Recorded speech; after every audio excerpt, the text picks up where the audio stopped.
Get someone that's gonna drive you to the hospital. That's all right.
Steve, we are midway through Oshkosh, and all anybody's been talking about is that little silver plane.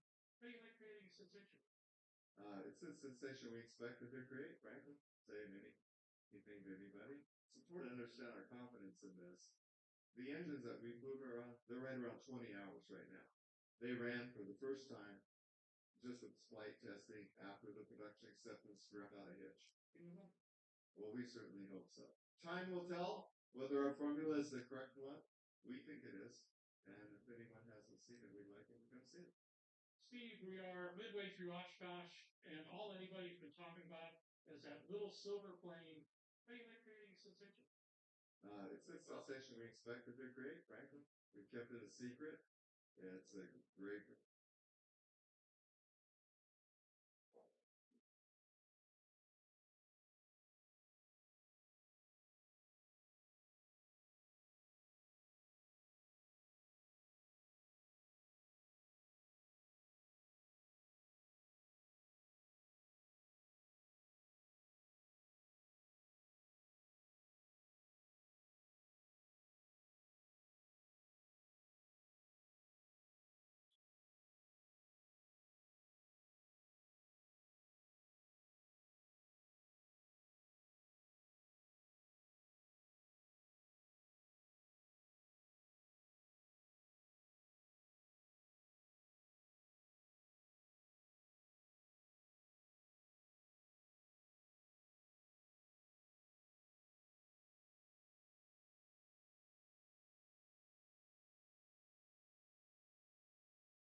Our first trip.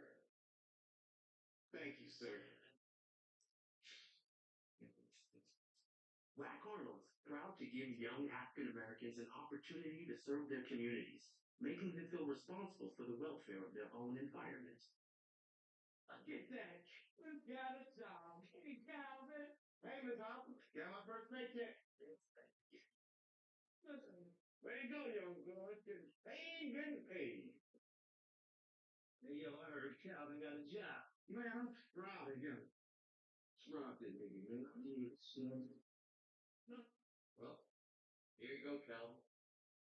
Hey, Becky, can you?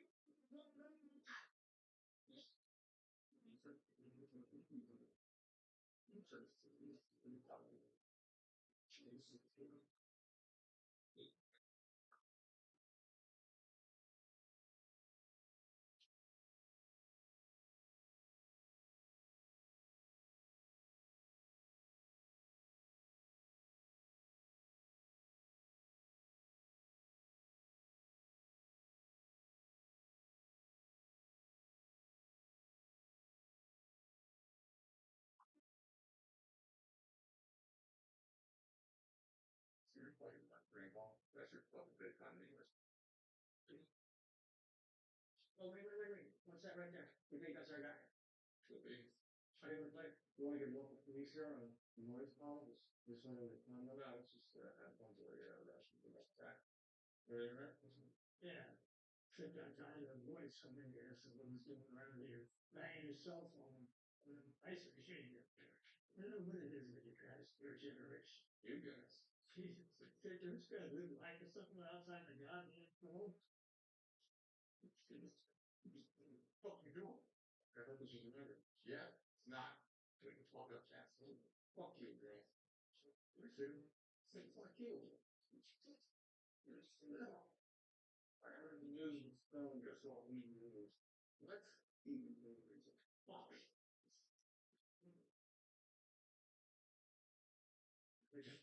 Walked out. His name was Mike. Slack guy, 5'3" build. He looked like Mighty Mouse. He had a tattoo of Mighty Mouse on law. Everybody called him Mighty Mouse. I'm talking again back there. He would get a fake ID from somebody named Crystal. So he goes in and says, hey, I want to drive this car. We're going to like $100,000 savings. He said, he's driving around with me. And the guy says, okay, what do you think? He's like, I like it. You argue a little bit, see if you can get some formats, whatever. You make it seem legit. They say, okay, yeah, let's just talk to the finance guy. He said, no, I'm already approved. He said, I got people looking at the invoice. He had made his own invoice, his own checks. Goes to the finance guy, gives them the whole packet. The finance guy picks up the phone, calls the phone. On the phone number, he's got money on his girlfriend's city. So she answers the phone and says, Southern Exchange Bank, how may I help you? She asks a series of questions. Can you put my personal phone? Yes, last four digits of your social security. Okay, your interest rate, no, I'm good with that. Talks to the guy, says, give me a minute, puts him on hold, comes back a little bit, says, okay, here's your authorization. Finance. He says, okay, well, what do I do at this point? She says, okay, you said he's approved. Fill out the check in front of you and deposit it. This check goes nowhere, by the way. Hangs up the phone. The guy does all the paperwork, gives him the keys. Now, what he did was 3 states away, the exact same vehicle. He would have somebody go on the lot and get the VIN number. They would go into the DMV, register the vehicle into anybody's meeting. Once it was registered, so this is registered, which is for a car that is not the car they're looking for. The dealership is some car in multiple states away, so it had no connection. And then he said, once it was registered, he said, I would then make a satisfaction for the loan that's on it. And you go into the DMV and you can give it to them, and they would issue a title and whoever's name you want. Is they're not on the vehicle free and clear as law mandates. They never go to the same state. And he would take that vehicle, he would go and sell it to it, 50 cents on the dollar. How do you think he gets bought? It's a flawless scam. Some girl that his girlfriend knew, the girl told her, and you're a genuinely very funny guy that just happens to look like and have the delivery of Mitch Hedberg. It's pretty interesting. Kind of. Tony, what the fuck happened, man? You that's a 180 right there. What do you mean? What do you yeah, Johnny, you're supposed to eat the food on your page. Carter,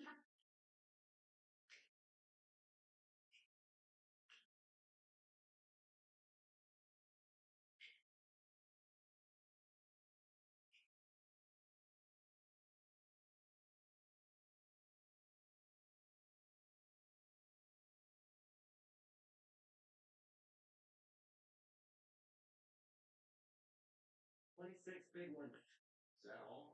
$26,000?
Or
Hey, can you hear me okay? Testing, testing. One, two, three.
Hey.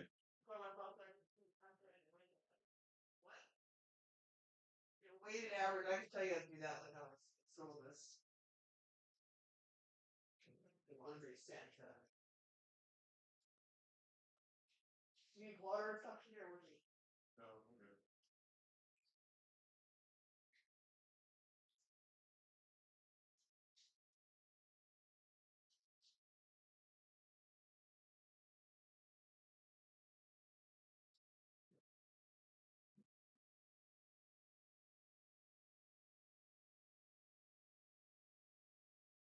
You're doing it. Keep going. Okay. No bagels allowed.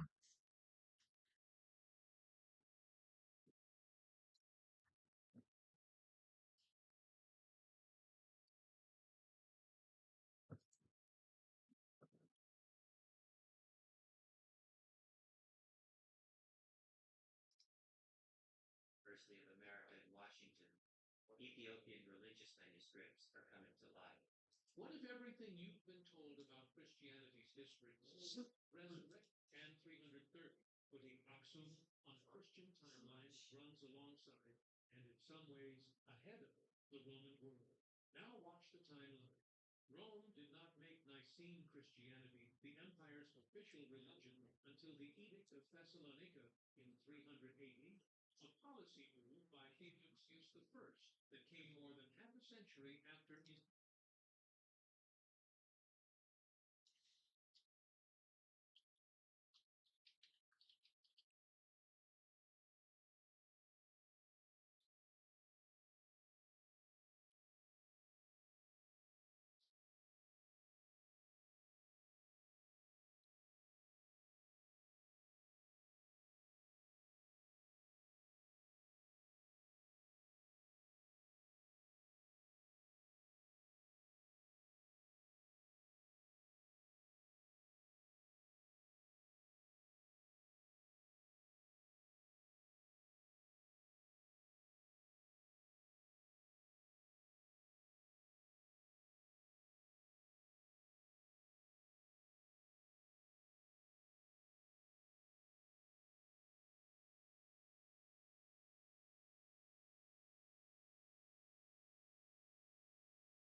Hey, can you hear me okay? Can you hear me okay?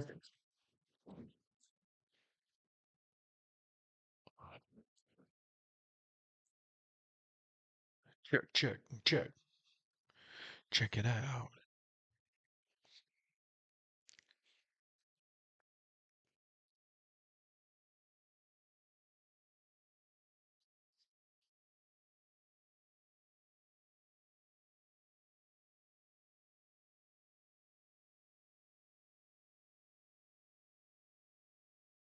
Hello?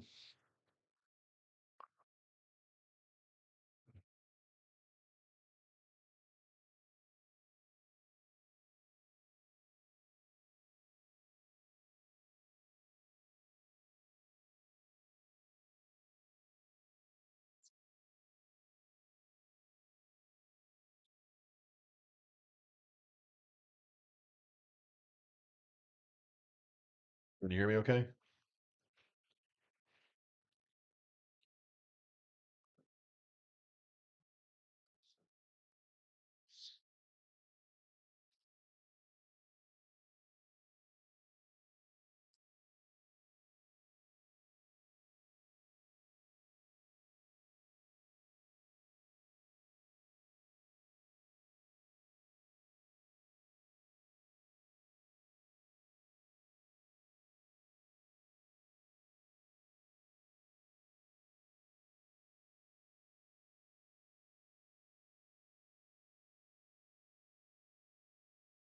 Awesome.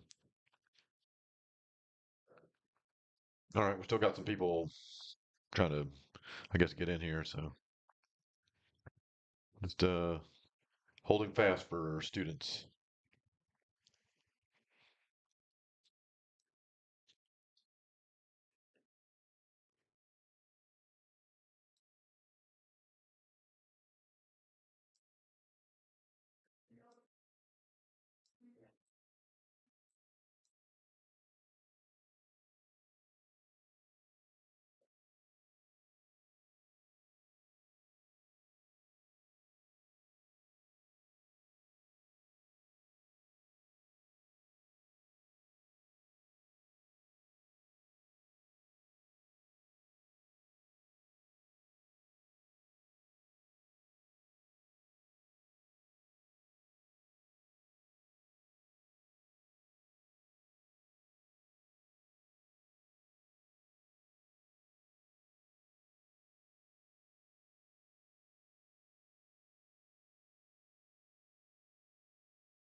I'm fixing to get farther here.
All right.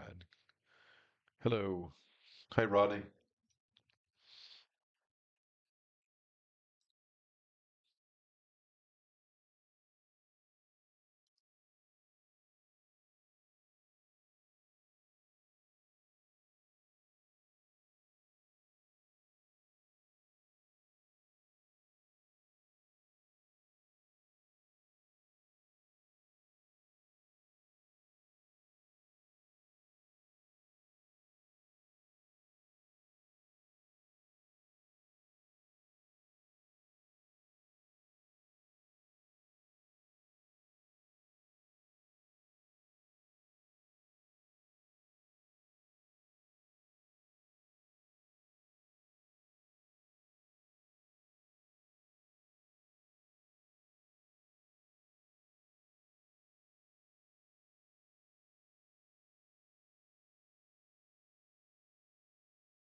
Awesome. Oh, there's a strata. Very good. Check.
Okay, awesome. Stacy is here.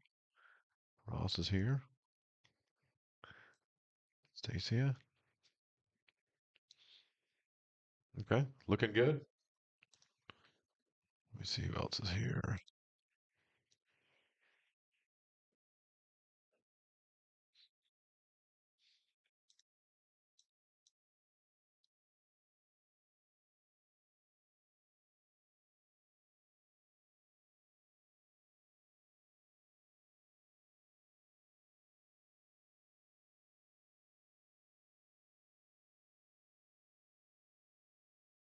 Okay, does everybody here remember how to log into My Gemsys?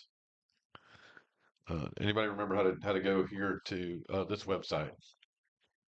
We did this last time, but I just want to make sure that you can do it.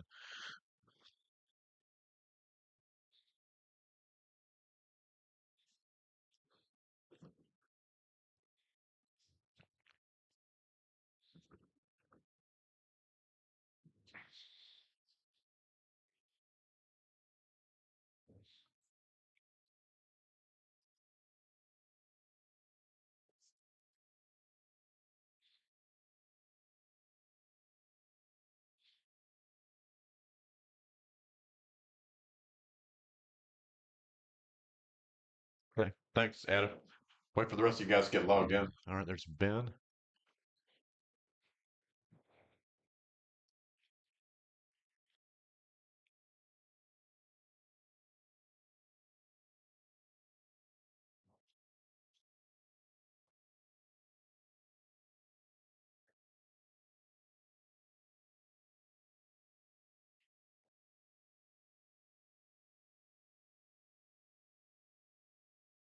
Hey, Jeff.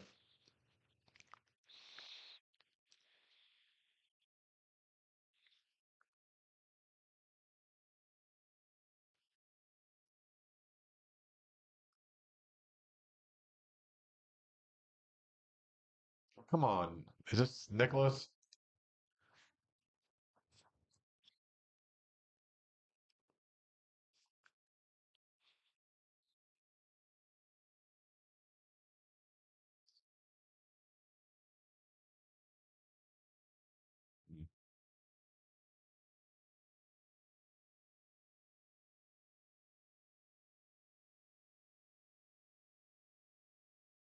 All right, let's get started. First of all, let's talk about y'all's progress because this is not exactly blowing up anybody's skirt here. Some of you guys are doing pretty good. So look, we're probably, let's see, we're getting down to the time where we'll probably have to start sending out some academic deficiencies. So you got a few of you guys that haven't even really haven't logged in. I get that it's the holidays. I understand that, but it's not like this is the first week of class. All right. So this material is not going anywhere.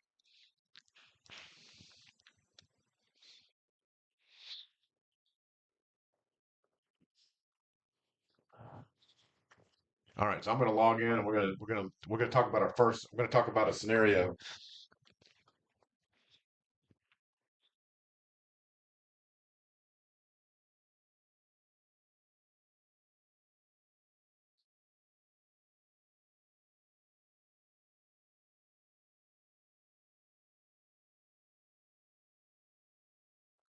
Let's go ahead and start up. Let's go ahead and start another.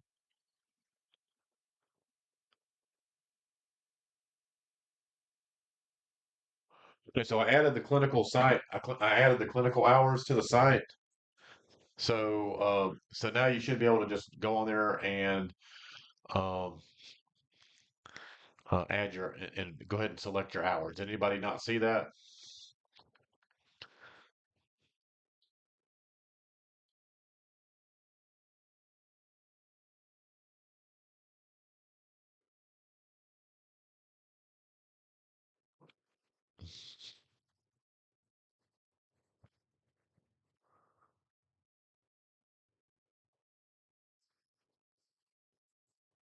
Okay, so the first scenario that we're going to talk about is a cancellation. All right, so we're going to go back and do some more cancellations, but this time I'm going to throw some, we're going to talk about what type of information. So if you get a call cancellation, what information needs to go into your patient care report?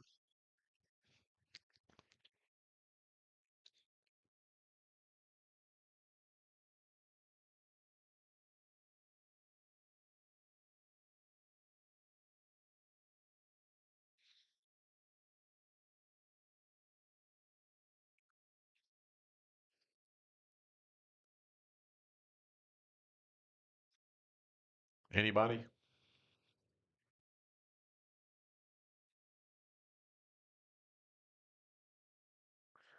Okay, so what if you were canceled? No, what if you were canceled? What information is needed on a cancellation? Meaning you never went there. Let's define cancellation. So a cancellation is where you never made it to the scene. You never made contact with the patient.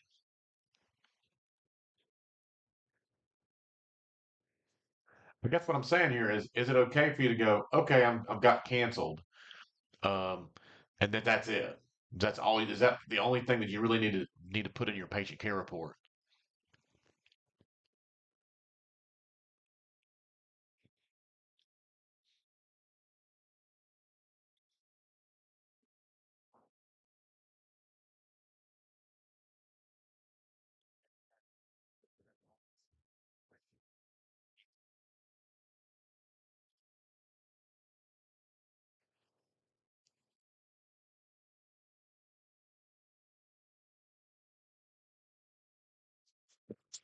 Yeah. So tell me what information needs to go into your patient care report when you have yeah, there you go. The reason for the cancellation. Good. I like that. Reason. What else?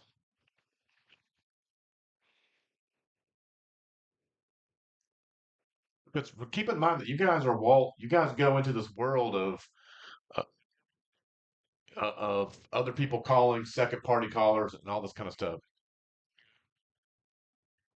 Okay. All right. So you're putting that you were canceled by dispatch, which is okay. But wait a minute. Is the dispatcher really going to cancel you?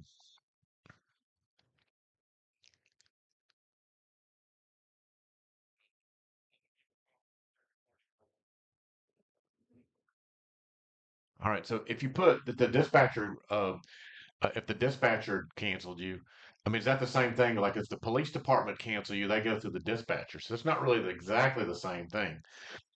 And so, and you might say, well, does it really matter? All right, so let's just run. I'm going to run a scenario for you here with this AI generated bullshit thing we came up with, and then I'm going to try to I'm drumming up a scenario. And remember that there's only so many different things that you could do in a for to be on and be on an actual EMS call. All right, so here we go. Here we are again. We're at the fire station. All right, and we're looking over our equipment.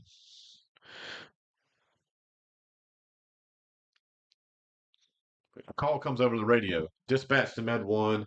Need you to respond to a motor vehicle accident. So the reason is we're responding to a motor vehicle accident. I'm going to put this on here. So now we have to stop what we're doing and respond to this call. So we get into so here's the call. We're responding, or we get the call. We're clear on the call, and like yes, we all run to the ambulance. And I don't know what the hell this guy's doing driving the ambulance, but it's an AI generated kind of a fantasy type deal.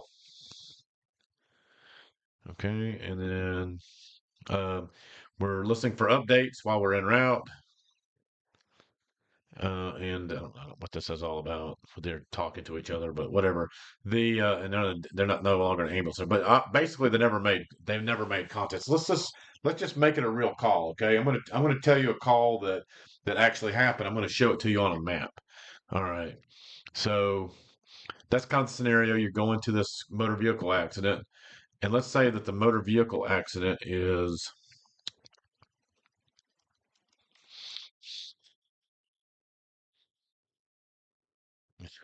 Jeez.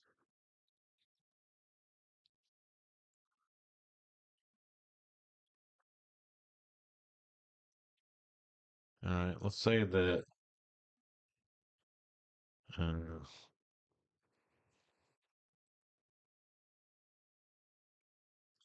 Going to a motor vehicle accident. It's at 285 and I-20. Okay. And so you guys, let's see, Stacy. Oh, hey. We're already logged in. We're looking at. I'm giving everybody a scenario. Did Gary on ever make it here? I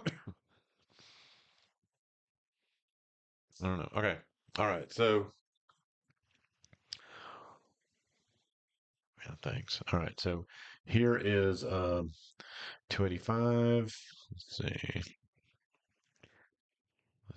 There's 20. All right. So this is where we are. We're at. This isn't Spaghetti Junction. It's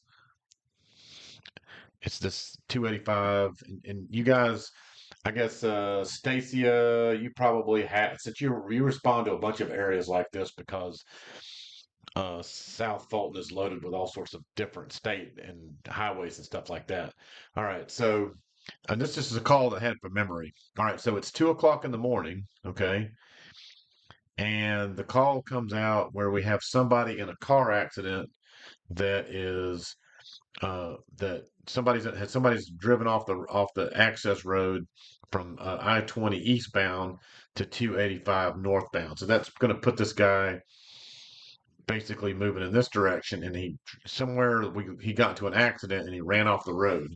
Okay, and it's 2 o'clock in the morning, and so you guys are driving through this area.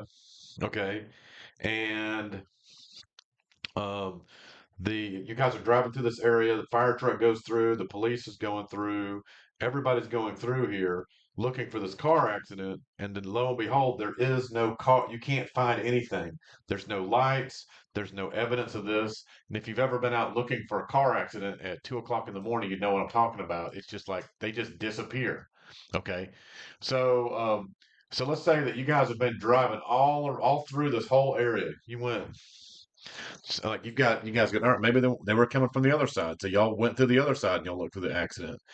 You came from the south, you came from the north. Everybody's just driving all over the place. There's police cars, fire trucks. Everybody's driving through here looking for this car accident. You can't find it. Lo and behold, 3 days later, the patient is found at this location. He's been dead for 3 days in his car. He died in the car accident, and that's where they find him. This will pop up here in just a second. There it is. So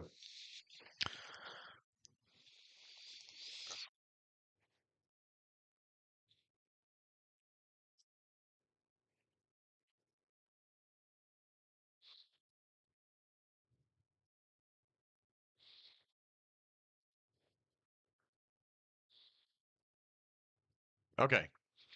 So do you see the gravity of the situation? Do you just want to go, okay, we got canceled, dispatch canceled me? Do you think that's gonna like what do you think your patient care report needs to say?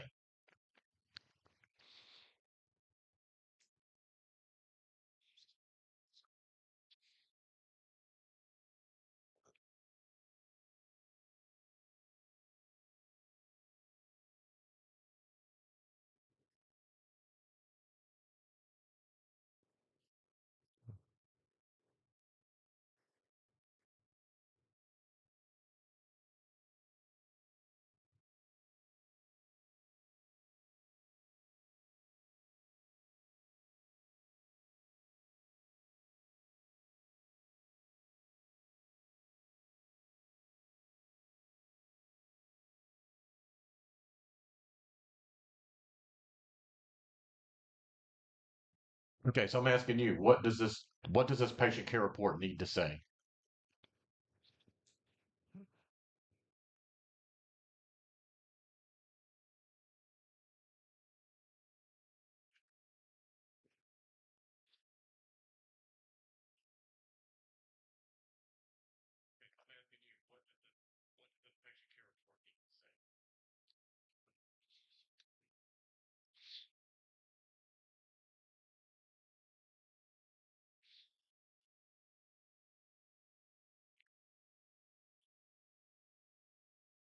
That's right. You need to say, oh yeah, who are you? Okay, okay, got you, Joe. All right. Yeah, this does need to say where you looked. Okay. Well, obviously, he wasn't found at the scene. I mean, what kind of do you think the public is going to have something to say about this? What do you think what do you think this patient's mother is going to say? Let's say it's a 16-year-old driver.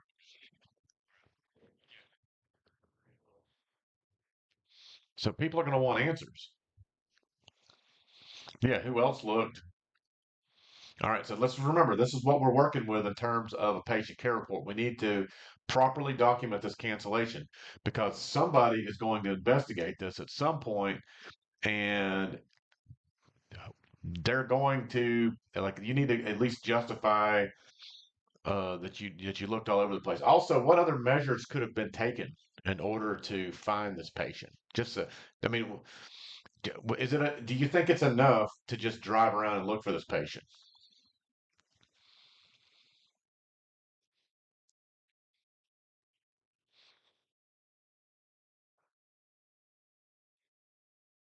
So the question now becomes, was there anything else you could have done to find the patient?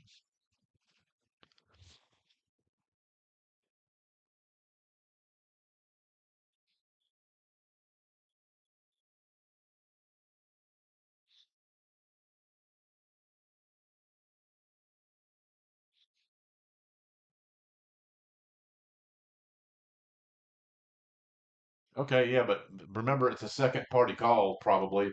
Obviously the patient didn't call 911. Probably somebody driving around, yeah.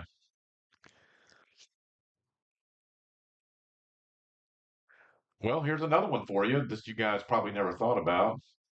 Well, there's nobody else on the highway, so there's nobody there, Douglas. Here's one that we used to do. We used to run into this all the time. And what was asked was we requested police, requested TD helicopter. I mean, yeah, hold on.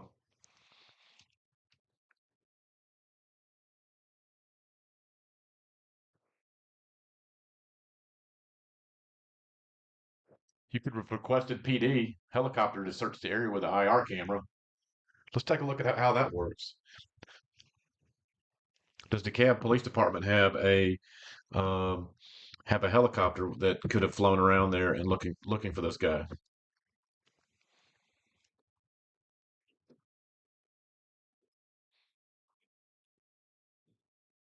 Here we go.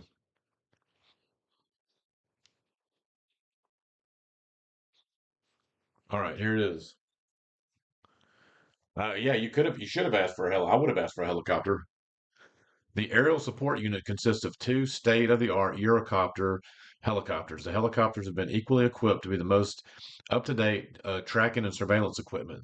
The equipment includes a SX 16-inch, 30 million candle power night sun, which enables the onboard personnel to literally turn the night into day for ground units. It's also equipped with a FLIR, that's forward-looking infrared 8000, which is forward-looking infrared camera. The camera allows the pilot and the tactical flight officer to detect and record visual signatures produced by body heat that enables them to locate individuals concealed in total darkness. The system also enables aerial support personnel the ability to switch to a high definition color camera to record daytime events. So yeah. So could you have asked for that? Could you have asked for that helicopter?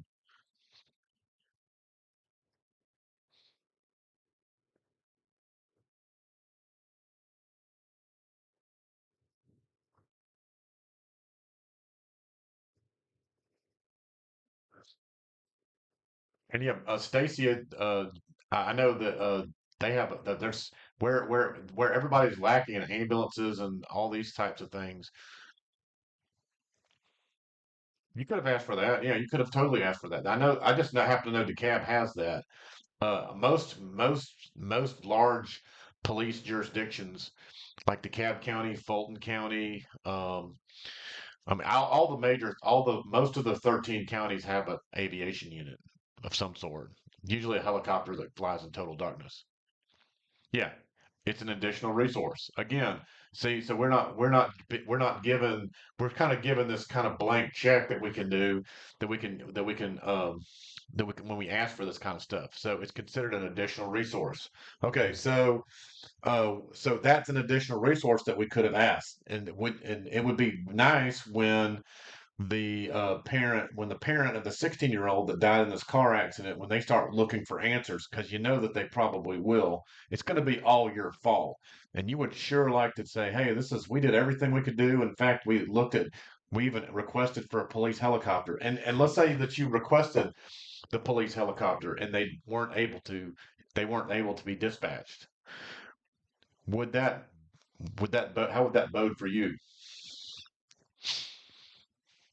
It would bode pretty well for you. It wouldn't bode very well for the police helicopter resource, which is a taxpayer.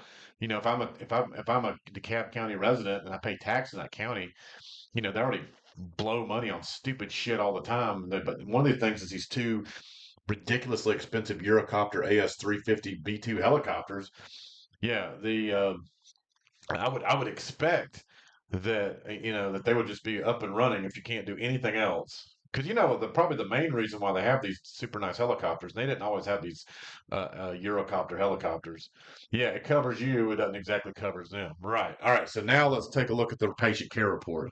Well, having said all that, so that's what we're talking about. So you might say to yourself, well, I got canceled, and so I don't really give a shit. But the problem is with that is going to be it's going to come back to you at some point. There'll be an investigation. It'll be done. Yeah. And so, and again, no one in EMS, no one's trying to really ream your ass. Okay. Um, where you get in trouble with so who's the person that's gonna be most interested in what you who's gonna read this report? I guess that's the question I'm asking. Who will read this report?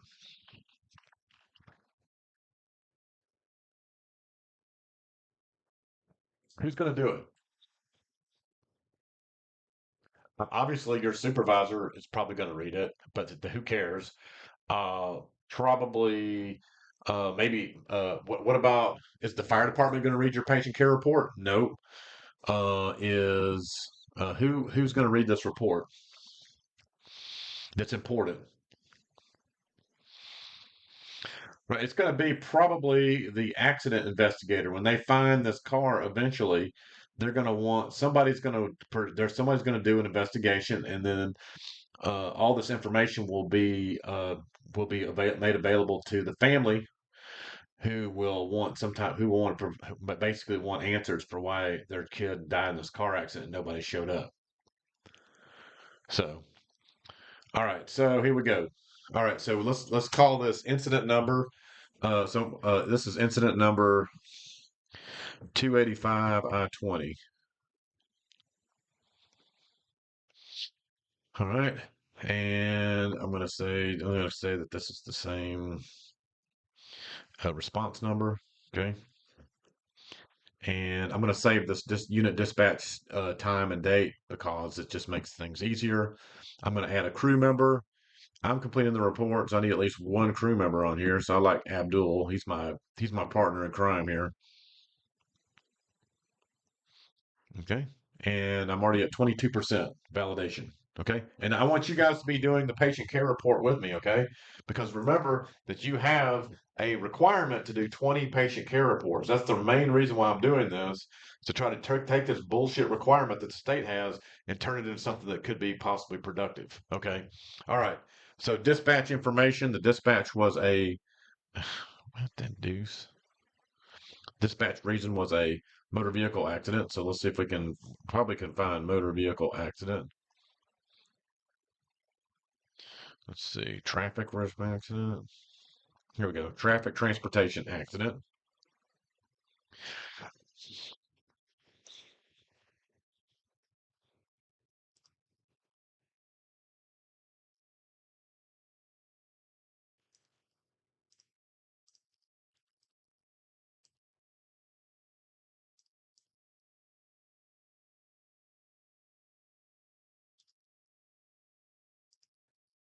Okay. All right. Dispatch priority. I would say this would be emergent. EMD performed? No, because I mean, think about it. Again, what is EMD? EMD is the system where um, the call taker provide some sort of guidance to this. If someone's just calling to report a motor vehicle accident, there's no EMD involved. There's no card number. All right, we move on down. All right. Unit info was Med 1. We are a BLS equipped ground ambulance. Uh, let's say first EMS unit on the scene. Yes. All right. Response information.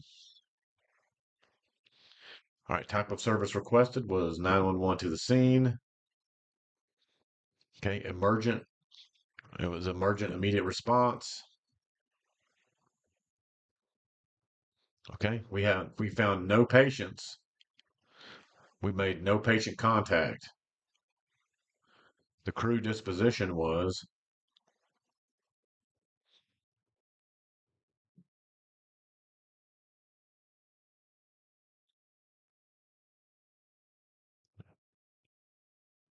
back in service, no care support services required. Okay. Incident location type was a street or highway. I don't know. I'm gonna have to look this one up. Okay, if you don't know, you can always go on here. Commercial, healthcare, private, residence, school, street or road. Here we go. Boom. Street or road.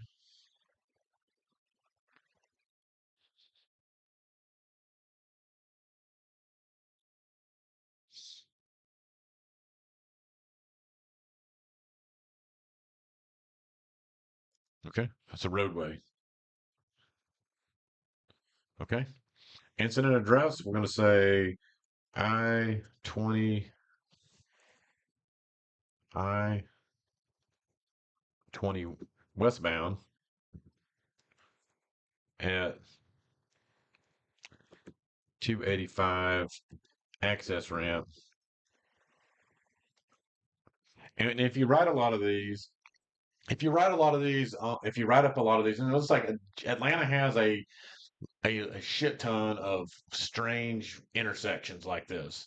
It's not just the interstate system. It's also all these there's a bunch of different highways, state highways that go into Atlanta as well. So like there's just lots and lots of access ramp, egress ramp, this kind of ramp, that kind of ramp.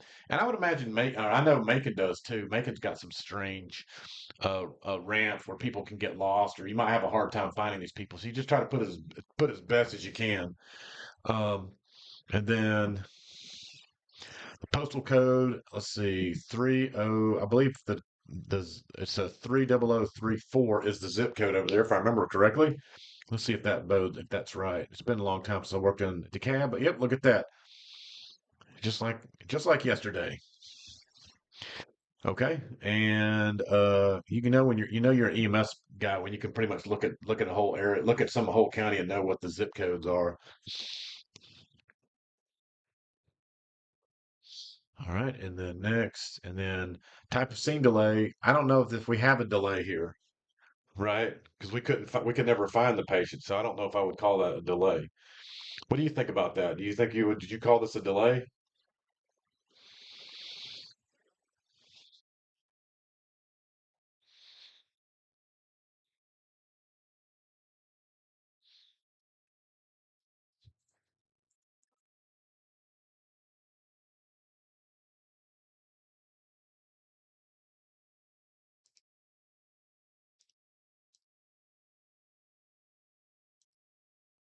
Okay. All right. So moving right along, we got response times, and so like I said, this is going to be in the middle of the night. So let's say that this happens at um, we're going to say that this happened at 2 o'clock in the morning. All right.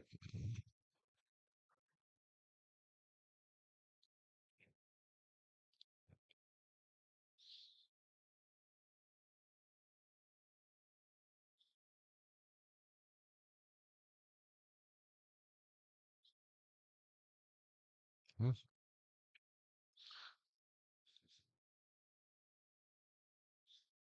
For fuck's sake. Okay. That happened at 2 o'clock in the morning. Let's see if we can do the same thing over here.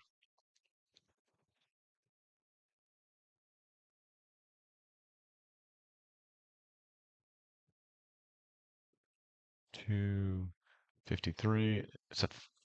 Again, I totally believe that like this. I totally believe like this stuff should be already in your page. This it should already be on your page. You know what I'm saying? So like I really believe that this whole deal where you have to put these times in is just asinine. You know?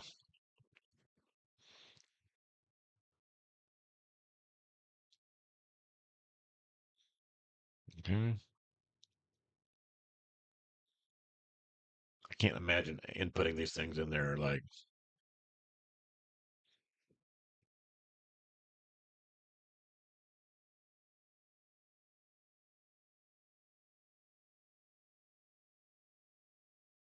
'Alright, that looks good. All right. And then we are, I see, like, technically, we actually made it on scene. So now we have to put an on scene time. Okay. So we arrived at the scene at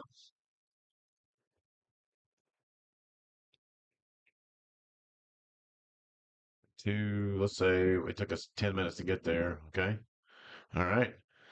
And then we never made contact with a patient. So let's say that it took us until we were on scene for 30 minutes. Okay. I mean, you don't want it to make it. I mean, you don't really want it to look like you just got there and then just like, oh, there's no patient. I guess we better go and fuck off. Okay, you don't want to. You don't want to be that guy. Yeah. All right. It has a patient. Again, we don't have a delay because we never made access with a patient. Yeah, I don't believe so either. This is yeah, it's I believe that um I don't believe this would qualify as a patient access delay. I mean, obviously we're going to find out later that like he clearly needed our help, right? But couldn't find him. It's just the way it goes. Okay. Let's see. Incident back to incident. It wants me to put that. So I put my times in there. Now that see, you got to think about your times and make sure your times make sense. So anyway, all right. So there you go. That's that. All right. So now let's look at let's now we got to figure out what are we going to write down. Okay. So let's just take a look at before we go writing stuff. Let's review the process. Let's let our documentation reflect the fact that we know what we're doing.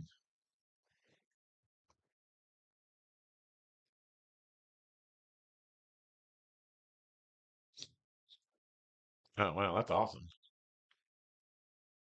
That's a it's a rough that's a rough place for a motor vehicle accident, by the way. 285 and Moreland Avenue, all those trucks and stuff over there. You should have seen that area before when they had you should have seen that area years ago before they repaved it. Oh, it was awful, man. You could like people there were holes in 285 down there by Moreland Avenue that were so deep like when you drove into the pothole, it's like you their car pointed down and then you had to climb your way out of this pothole. I mean, like so many people lost their shocks and everything in their car. It was ridiculous. They finally got some money and repaved it. It was absurd. All right, so now we got to figure out what to write. So let's just take a minute to review the process of what we wanted. So this clearly, looking at using Gary's patented Chinese menu, you're going to see that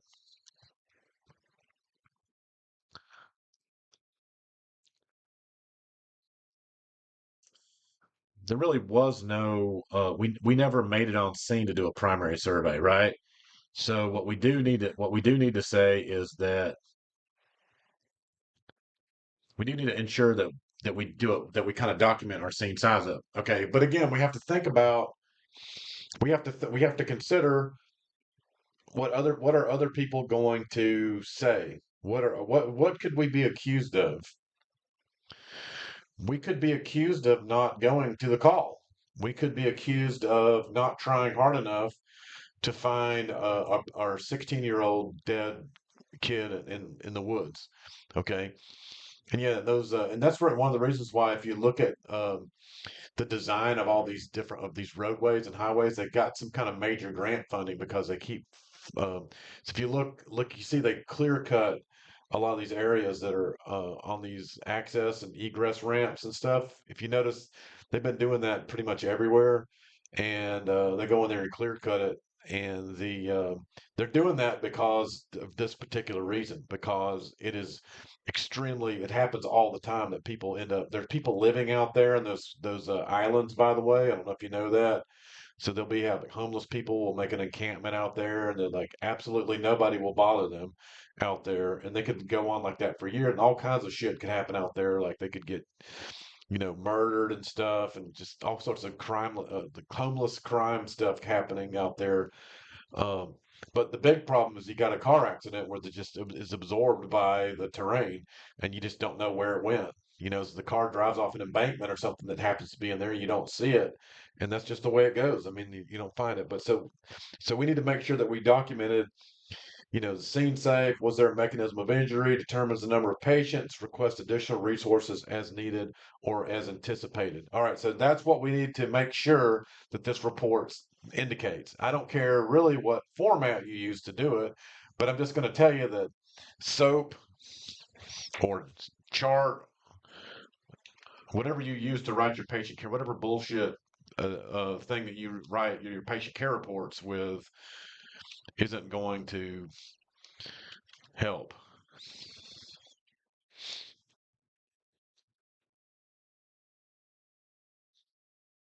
Yeah. All right, so like those aren't really going to help you out with this. In fact, you're never going to write. There's not anything really to write on here. So you need to.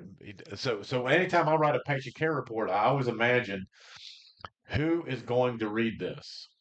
Do you think that a doctor will? Let's just go with the normal round up the usual suspects. Will the doctor read this at the hospital? Nope. Will a nurse read this report? Nope. Will a firefighter read this report? Nope. Will a an accident investigator read this report? Yes, they most likely will read this report. Now, we don't know for sure. See, keep in mind that we don't know that there's anything happened here. Okay? That we don't for all we know, he got on 285 and he regained control of his car and he and for all we know, he made it home. Okay? We don't know that he actually died in a car accident. We come to find that out the next day, and so it's the next day when you figure out, man, I sure am glad I wrote some stuff that makes sense, on this patient care report. So let's go back to our incident. All right, so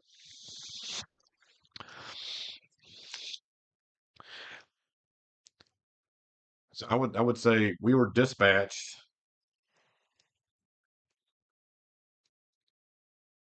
a motor vehicle accident or motor vehicle collision, whatever we're calling it these days. Um,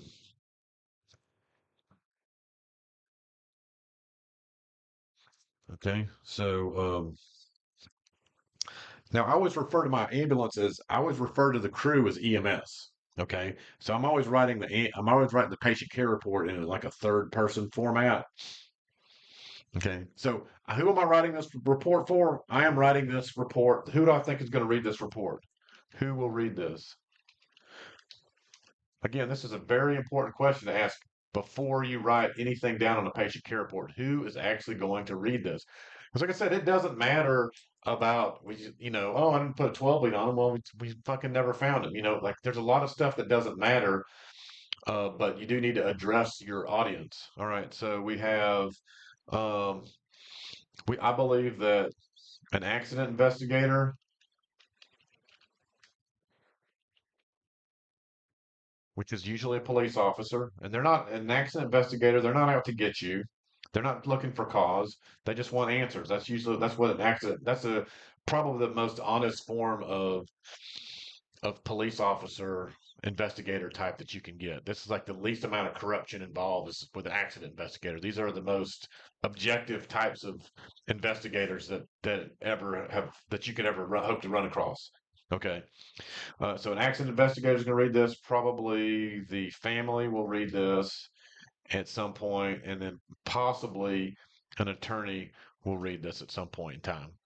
And then if you get called to court, you're basically going to have to testify to what you did on this call. So you need to make sure that you make some notes to yourself. You may have to read, if this goes to court, you will be reading it yourself.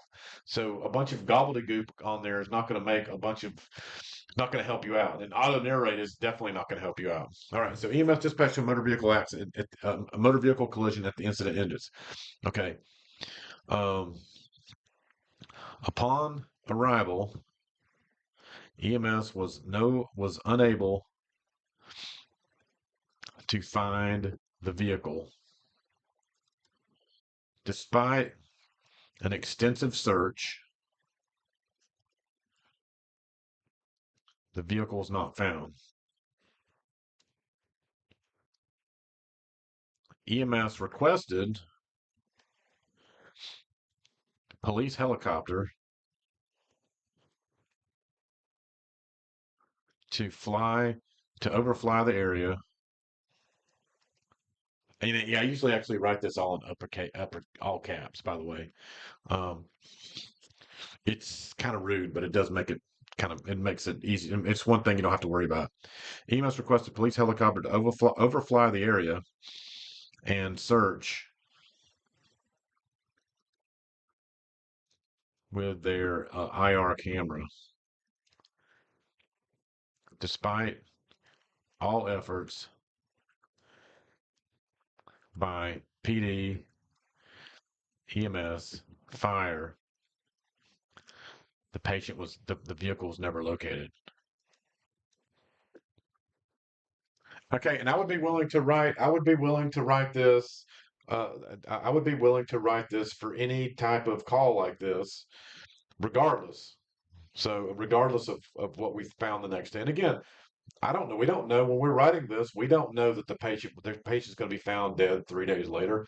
In fact, when it happens, you're probably not even going to remember you were on this call. That's how these things happen.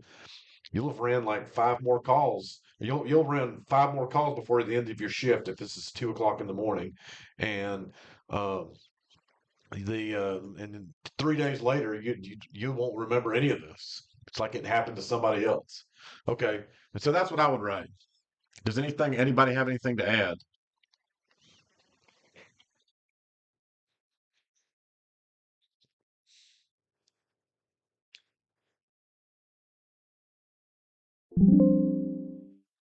What?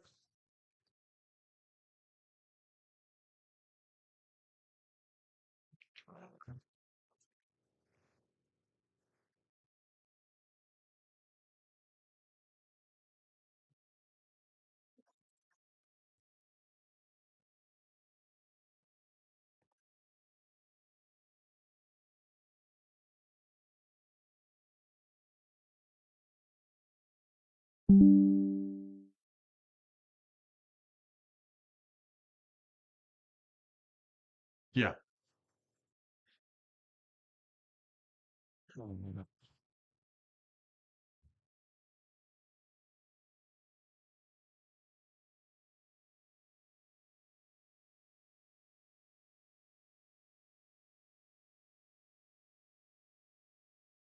All right, y'all. Pardon me for a moment.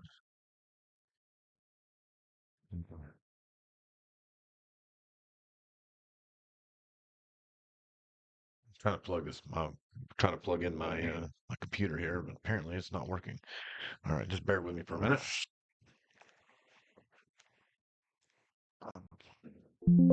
It's simple. Yeah, it's simple and to the point. But but most importantly, it is legible. Okay.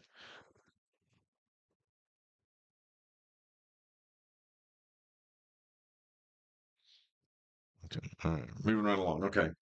All right. So that's what we write down. All right. Any questions? Okay. Good. All right. It's important to, when you write patient care reports, this be readable. That's the problem with all these stupid formats. It turns you take something that you saw and it turns it in, and you turn it into some type of mishmash. Okay. So here we go.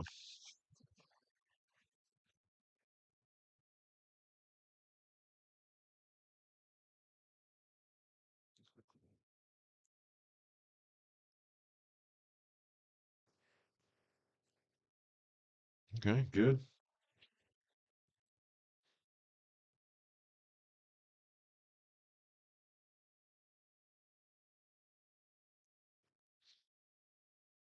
Okay. All right. So let's see what you guys come up with. Okay.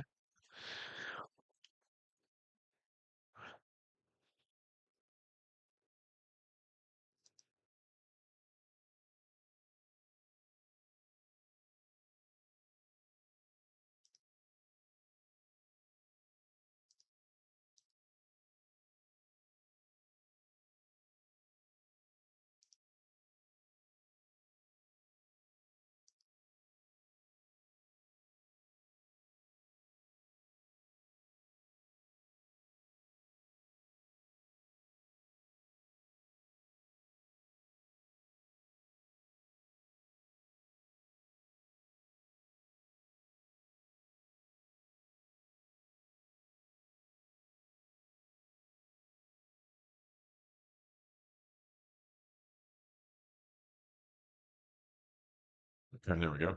Good deal. All right. Looks like you guys are following along. Thank you.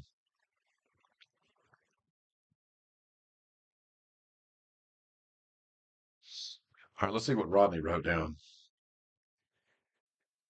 Do, do, do. Narrative. Okay, looks like you just wrote down what I wrote down. That's fine. That's just I'm just trying to get you like it's kind of about, giving you like some kind of thought process about what you could write down. Okay. All right. Let's see. Stacio's still working on it. Okay. Let's see. Douglas, let's see what Douglas wrote down. Oh, let's see. Ussery.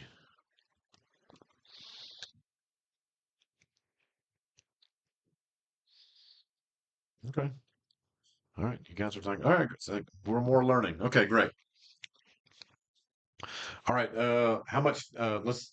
So now we're gonna let me let everybody finish up what they're doing, and let's do another call here. Okay.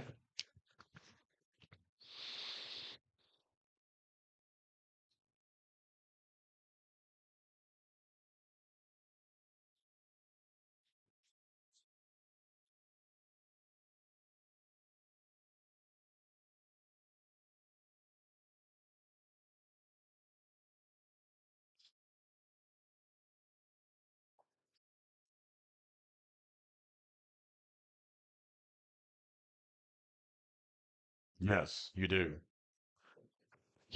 That was the point of EMS the whole time. I mean, like this is the only real benefit to working on an ambulance is that you just kind of you don't do what you're told. You just kind of you're just given a task and you just do it. And then if you did it wrong, you'll just get yelled at late for it later. Yeah, that was what it was. So that's why it doesn't always work out so well for people in this business. Unfortunately, now let's see.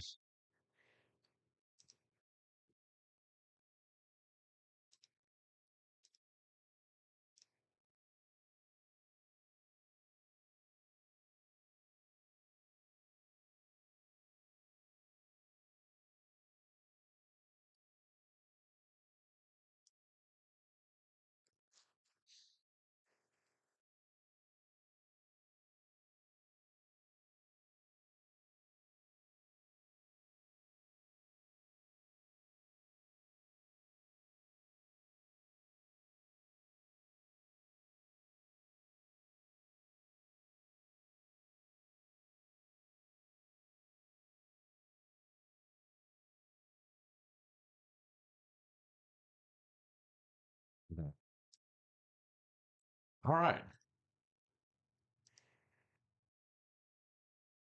All right. So now we're going to give you guys another scenario to look up to write down. And this is going to be a cardiac arrest.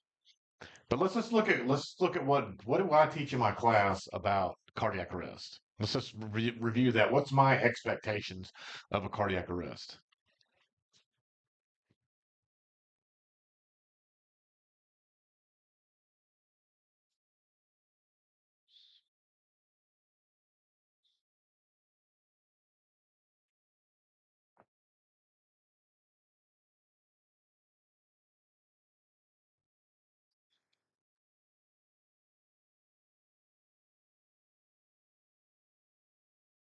Here we go.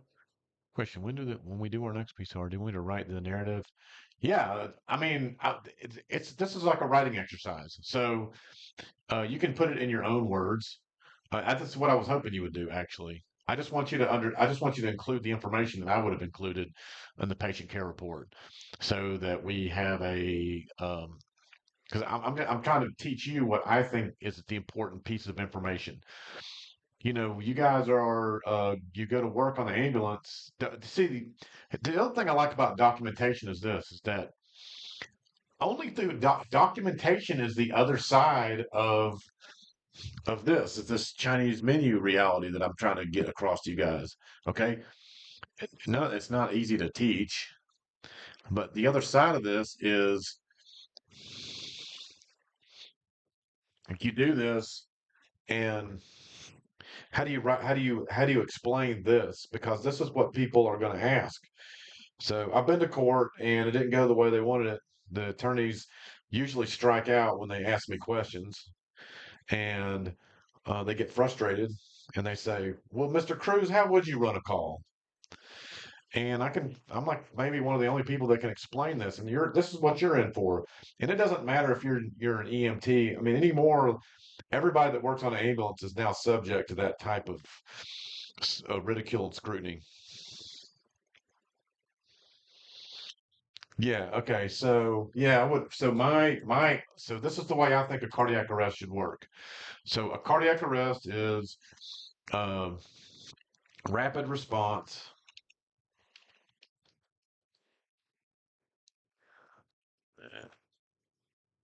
immediate chest compressions,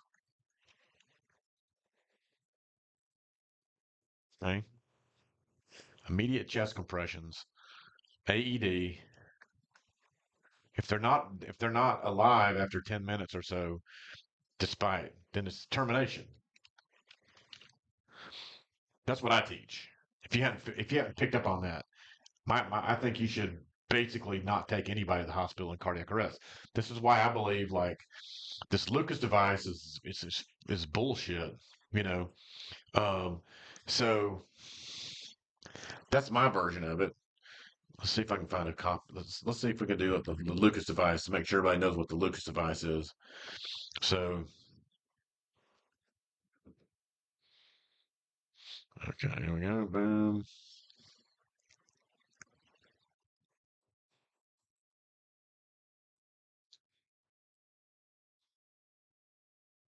Here we go. Body camera video. So like here is a no, I mean like if you don't get return to spontaneous circulation back, then you don't take them to the hospital. That means you just leave them there. That's something that I'm willing to do that because I can write this down and not look like a complete piece of shit. However, can you do that?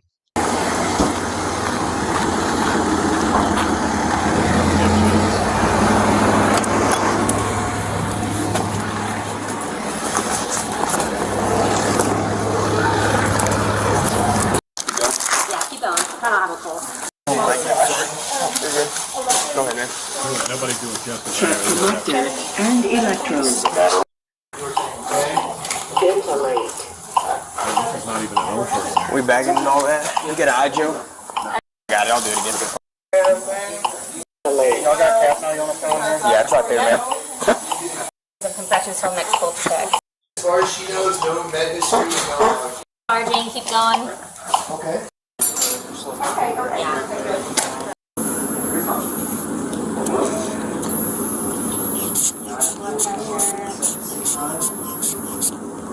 You get a call from another. Still on our email. Yeah, I would get ready to get.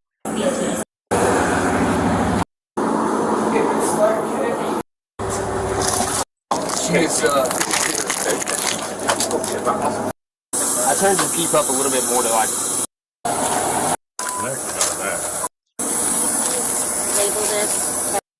Cool. That's pretty good, actually. All right, let's see if we can find another one with the actual Lucas device being used. It's a little disappointing. That's not what I wanted. I said, like, here we go. Lucas in a helicopter.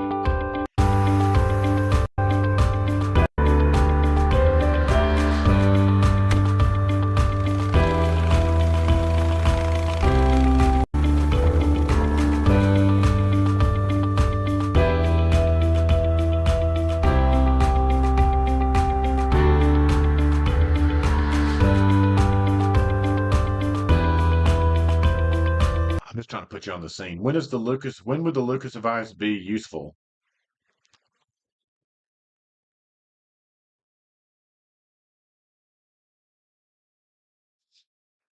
Yeah, they got Ross. That's a bad example. When is the Lucas device actually useful? Let's just start with that. So does cardiac arrest necessarily mean you use a Lucas device? I mean, it probably does if you're a firefighter because you don't want to fucking fool with it. Okay. Aside from that, um, is this let's see. Oh, for fuck's sake.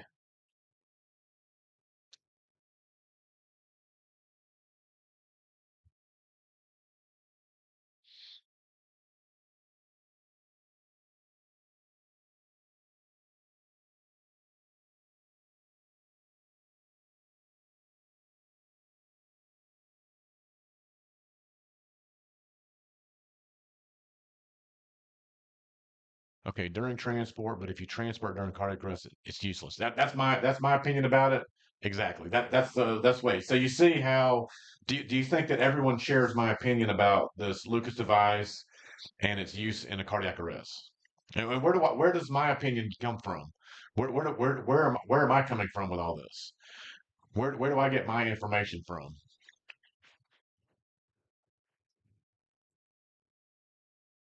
Yeah, it's only if you're going to transport a cardiac arrest. So my question is do you really need to transport your cardiac arrest? Is it necessary?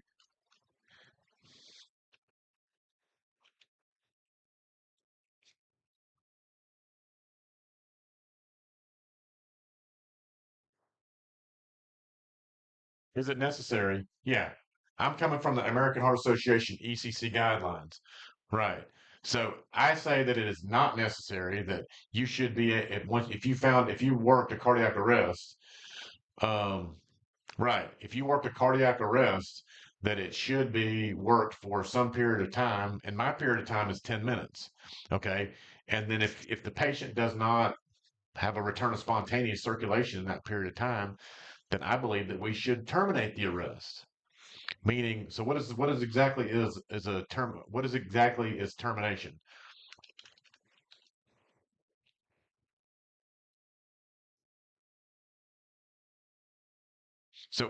What you're seeing in the field, I don't approve of.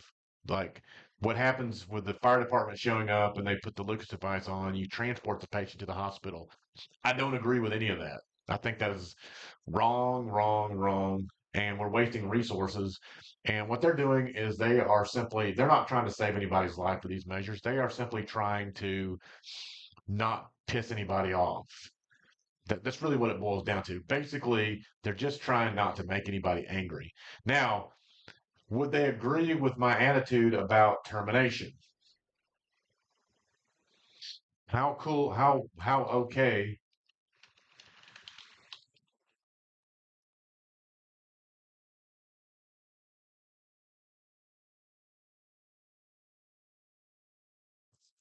how okay would the fire department be about my decision to terminate the arrest?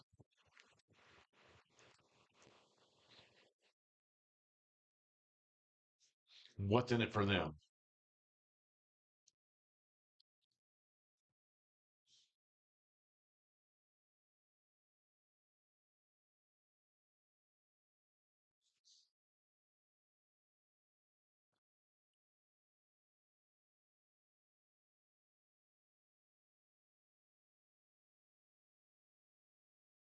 Yeah, they're not going to like this at all, are they? And are they going to do something about it?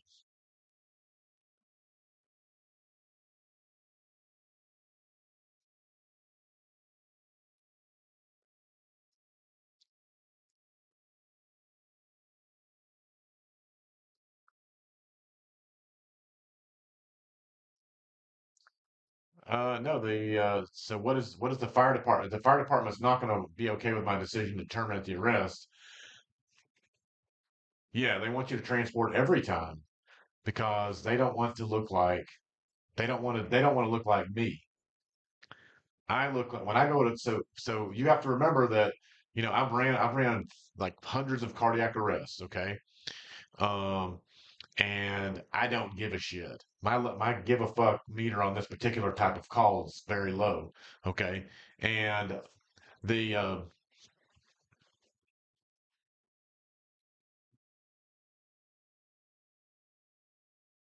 if you would you get chewed out by your supervisor if you cancel? You might. I don't really know to be honest with you. But see, the thing about it is, if you're working at AMR, you probably can't cancel the fire department. They're probably just going to show up anyway. That's my understanding of how they work at DeKalb.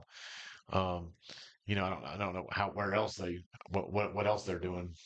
So anyway, that's the long and the short of the whole thing. So um,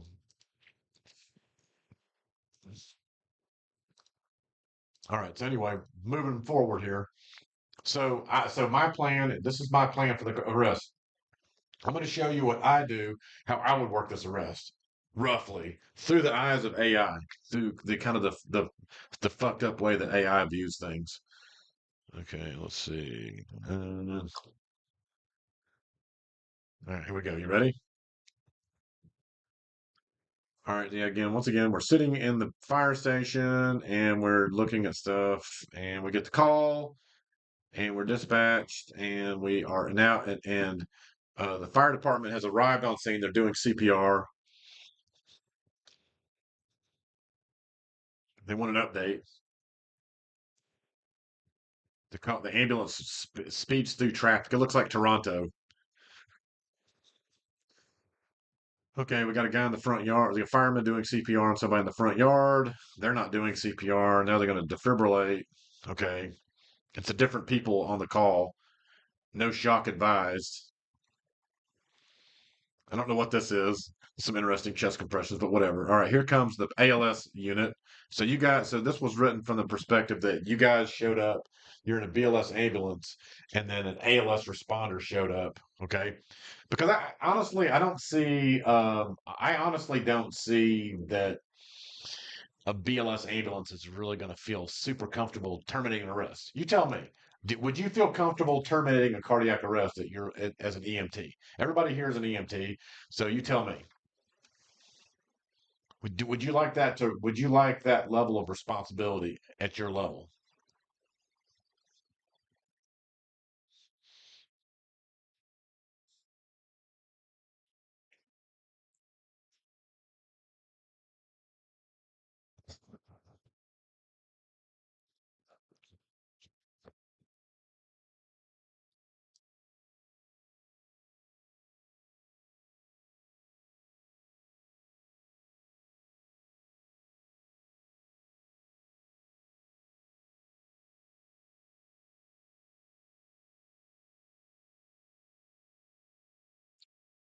I don't think you would.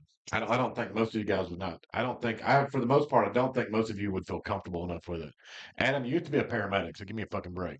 But what about the rest of these guys? You know, um, that's kind of that's what I'm getting. It's like it's almost like uh I don't know. At this point I think that's a lot to ask. So I'm thinking like the ambulance service has these guys that has this ALS response unit that shows up, and um they're going to get there, and then they're going to decide to terminate the arrest, and they're going to get on the phone and talk to the hospital, and then you have to write it up. All right, so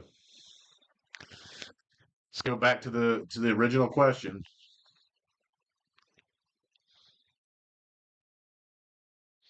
Who is going to read this report?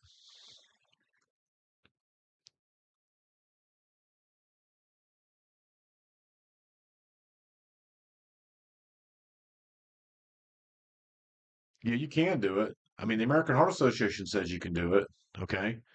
Um, but at your level, at the EMT level, do you really feel, are you going to really feel comfortable enough doing that?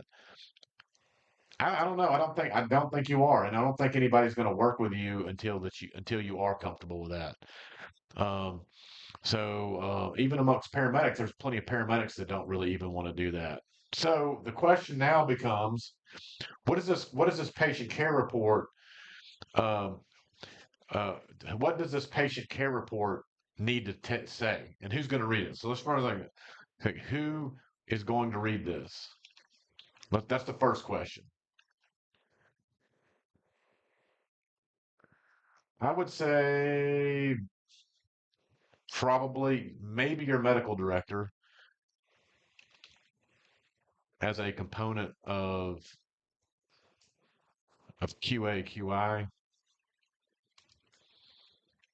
Okay, possibly. Okay, but I doubt it. I doubt your medical director will see this.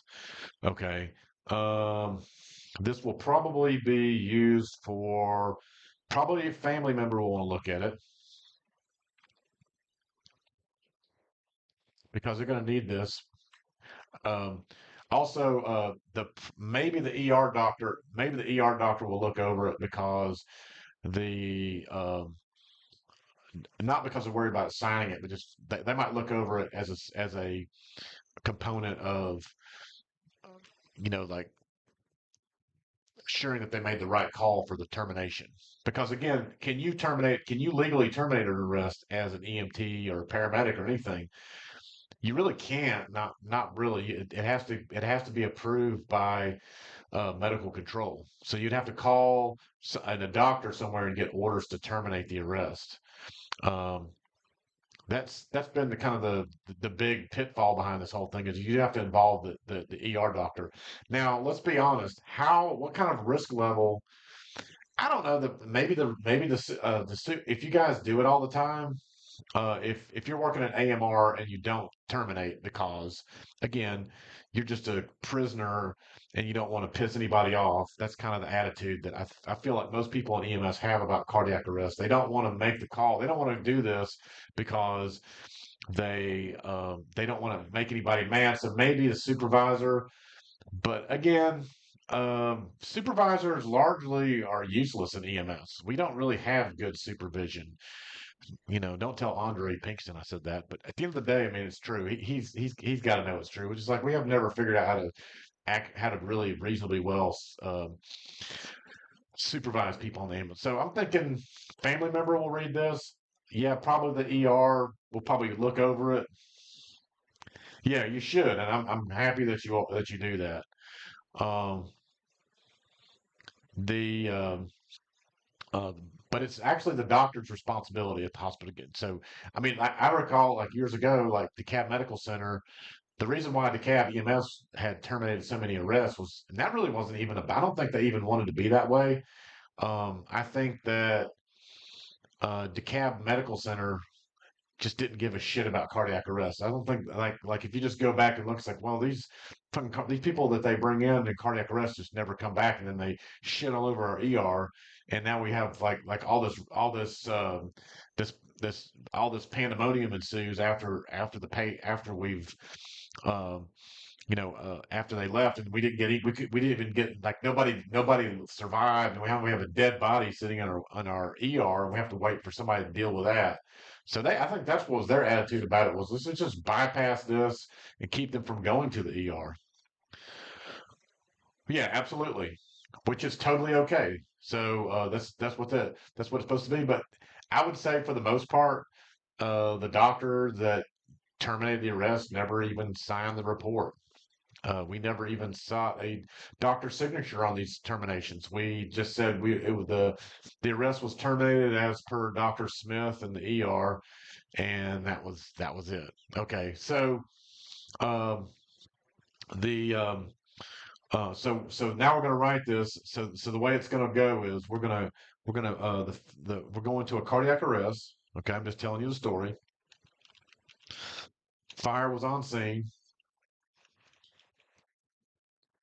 Okay, we showed up,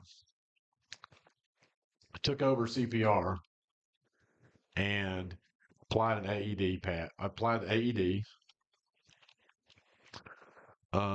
ALS showed up. ALS responded.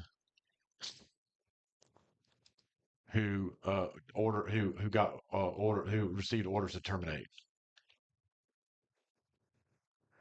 Okay. Also, like this call, how many damn patient care reports will be generated out of this one call? By the way, this is so fucking stupid.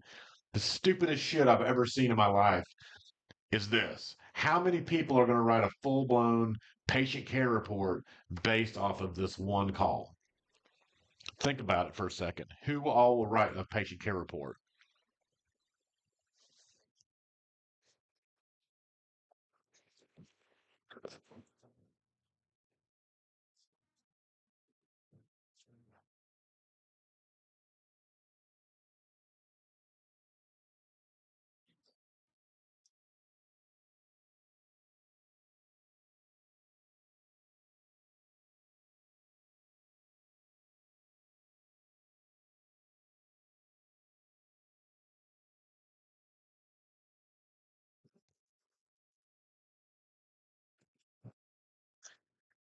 Yeah.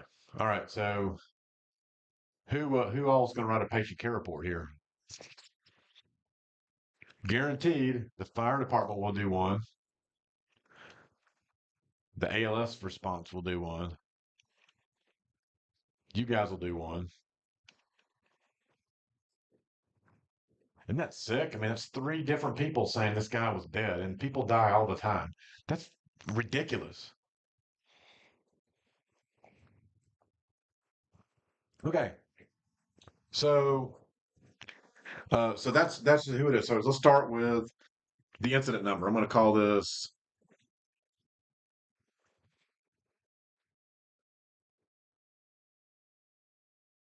cardiac arrest.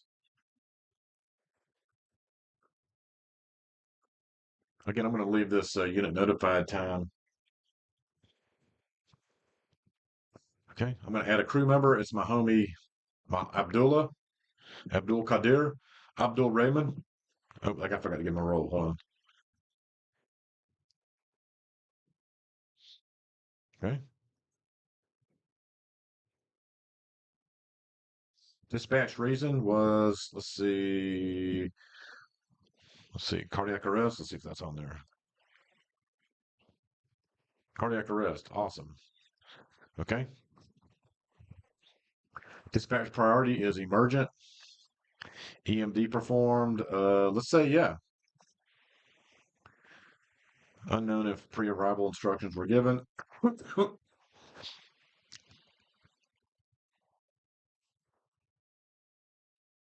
Med 1. We're BLS transport. Let's say we are the first EMS unit on scene. Remember that the fire department was on scene. So not they were on scene first.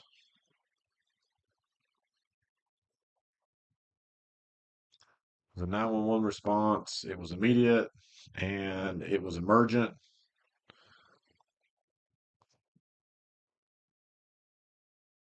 Okay, number of patients, we had 1 patient. We did make patient contact. Let's see, uh,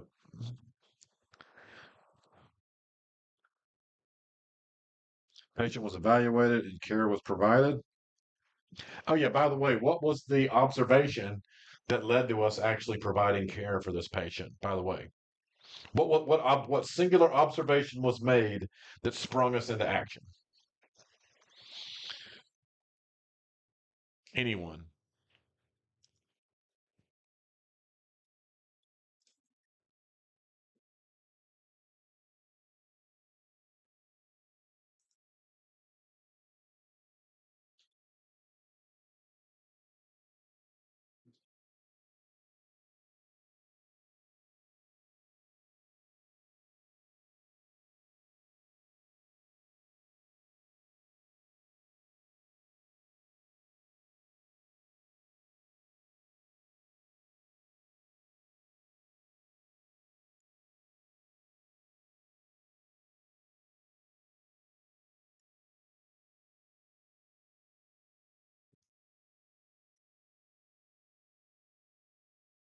Yeah, actually, it was no signs of circulation. That's right. That's what the trigger word for us was. Just like this is like I've been brainwashing you the whole time. This patient has no signs of circulation. Do what you do. Crew disposition. This is when we're going to have to think about this. Let's see what's on here. So we've got initiated and continued primary care. Actually, we didn't initiate it. We uh, assumed primary care from another. Let's just say initiated and continued primary care. All right. Transport disposition. This is going to be interesting. We did not transport. Patient non-patient transport. Okay. The reason for the refusal or the release was they are, let's see, DNR. Look at that. Release following protocol guidelines against medical advice. DNR, medical physician orders for life-sustaining treatment. I'm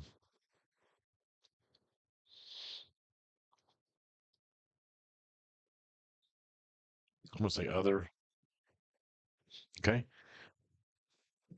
I'm not sure that termination might fit into that somehow. I'm not quite sure. All right. Final patient acuity was Dead without resuscitation efforts.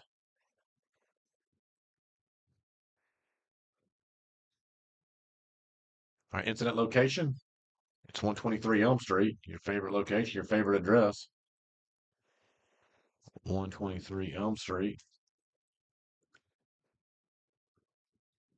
You know what? I'm feeling like I'm in Decatur again. So I'm gonna make this down. I'm gonna make this Candler McAfee area.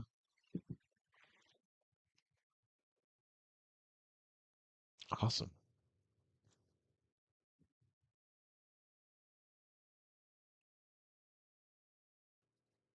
Okay. Type of scene delay. We didn't have one, so we don't need to document one. Response times. All right. This is where things are. This is where the response times are really, really important on a cardiac arrest.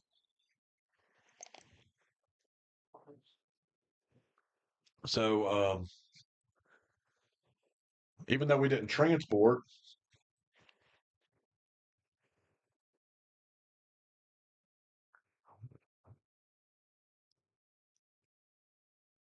oh yeah, by the way, do you guys understand what all these different types of these PSAP call date and time, dispatch notified time, unit notified by dispatch date and time, dispatch acknowledged time, then finally you're right. Do you guys understand what those times signify?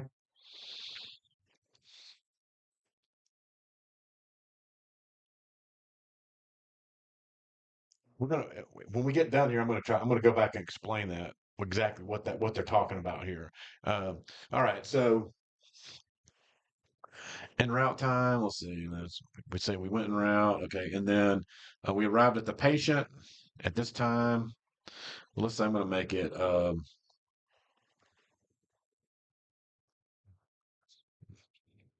Right now, I'm going to do this. Okay, so we arrived at the patient.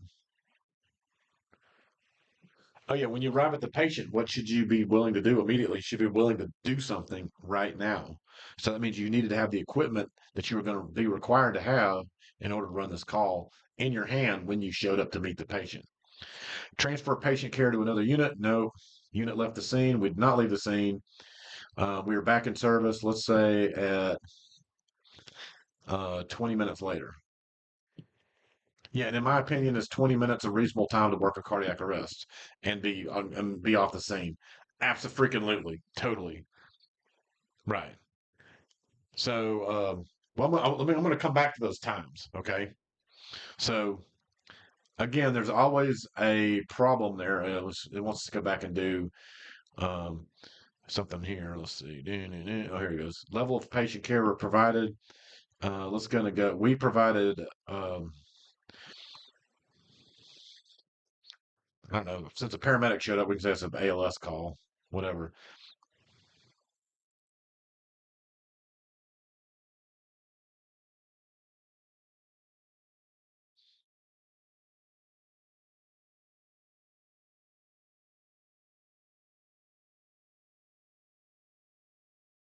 Okay, good. All right, now. Okay, moving right along. Okay, so now we go into the patient's information. All right, so we're going to say that we were able to get this patient's information from from their ID card, which the funny joke in EMS was a wallet biopsy. Have you heard that one? Let me just write that one down. That's a pretty clutch term. Wallet biopsy. That's a good one. That's a classic. That's a keeper. Okay. Last name is Doe. First name is John. Okay. Date of birth is, we're going to make this guy a lot older. Let's see. 1978.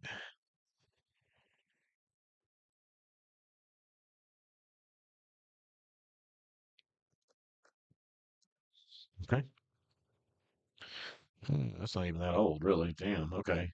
Uh, sex is male. Race is, let's say, is a white guy. All right. Uh, Next. Patient's address is the same as the patient's address. He died at home. Okay.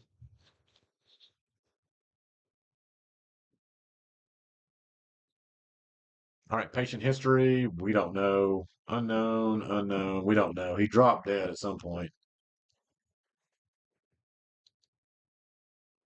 Medical surgical history. All right. How much history do you think we're going to be able to get on this patient?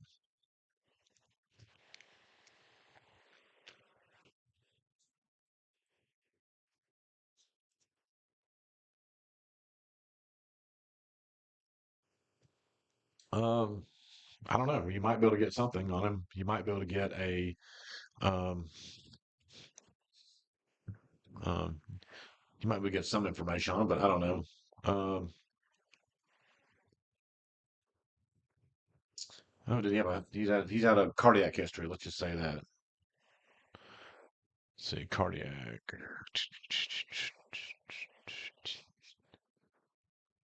Didn't have that.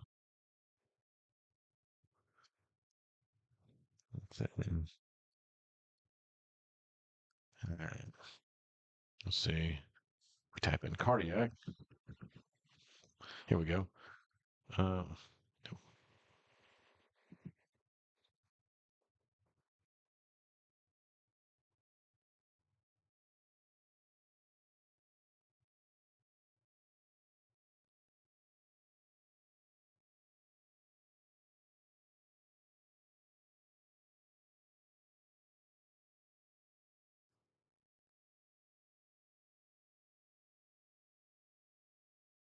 hmm,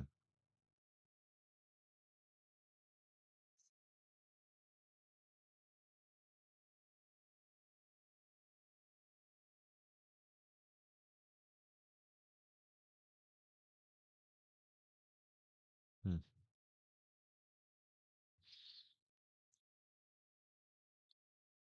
No, he had something. He had a large heart. We'll say that. Okay. Okay. Yeah, you could look at the patient's medications, and yeah, we'll say high blood pressure and diabetes. Okay, hypertension, essential primary hypertension, and he is a diabetic.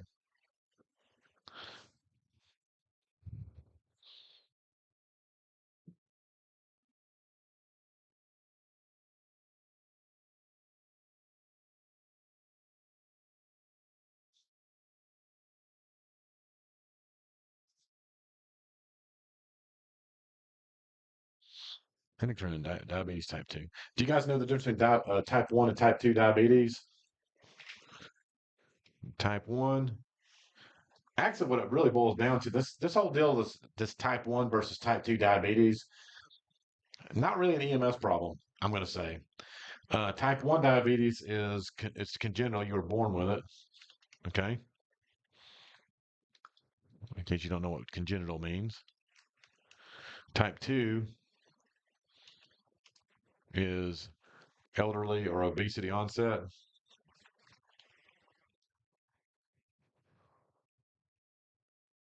Okay. Um, type 2, by the way, is completely reversible. If people lost weight, it's like they're finding like time and time again that like uh, like uh, like gastric bypass surgery usually fixes diabetes. I would say like 60% of the time, something ridiculous like that. It's a nationwide epidemic, and why does it go on? Yeah, well, I mean, it's not. I mean, type 2 is usually happens into adulthood. You usually get it with your as a child, so um, or later, like but not in your 40s or 50s. But there are, again, it's a mysterious condition anyway. I can't say I'm not going to pretend to know everything there is to know about diabetes and to be an endocrinologist for that. But the but anyway, the we do- but that it's kind of like pointless to even for us to even think about, because really what we want to know is the patient a diet is insulin, do they take insulin or not? Yeah. So the we it would be better if we understood the diabetes from the relationship like the nurses look at it. So you have IDDM, which is insulin dependent diabetic versus non-insulin dependent diabetic.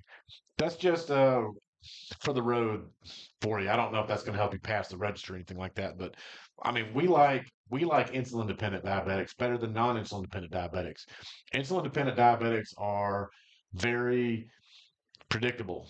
Like they forgot to eat because they don't have any insulin on board. They take their then they took their blood sugar. Like most of their problems are pretty explainable. When you get into the non-insulin dependent diabetic, it starts getting weird. You don't. There's a lot of stuff it gets a lot more complicated. All right, moving right along. Any other information that you could find, you would add there. All right.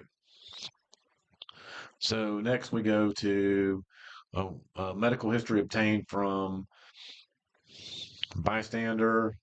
We don't know the last oral intake.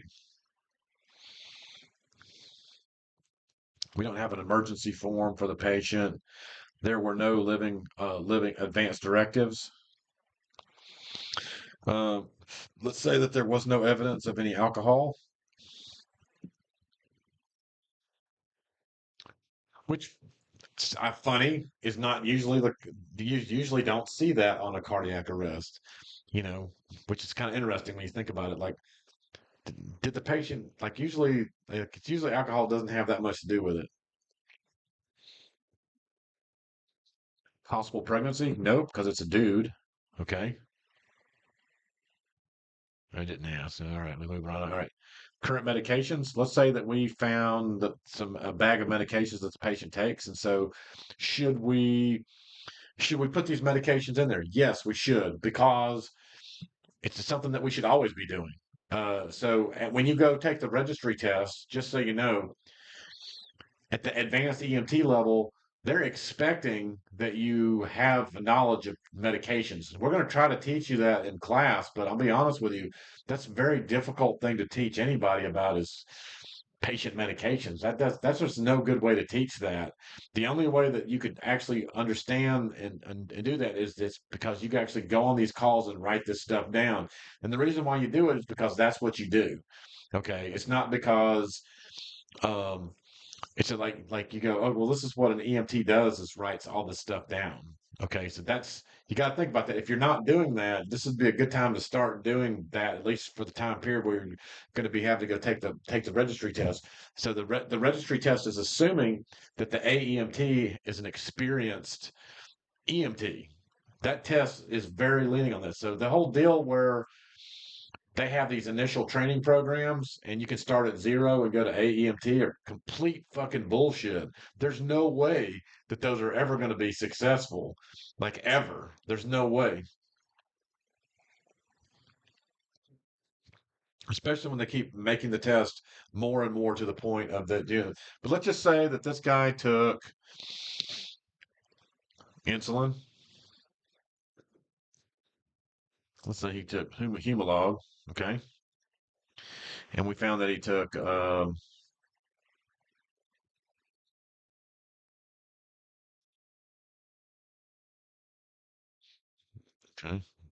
insulin.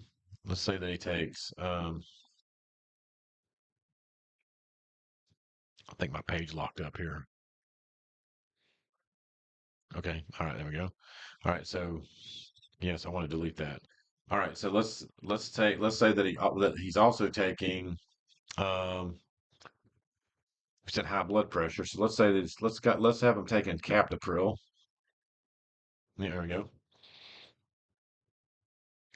Okay. And then let's say that we got him taking he had a heart he had a cardiomyopathy. So let's say he probably took some Lasix. Okay.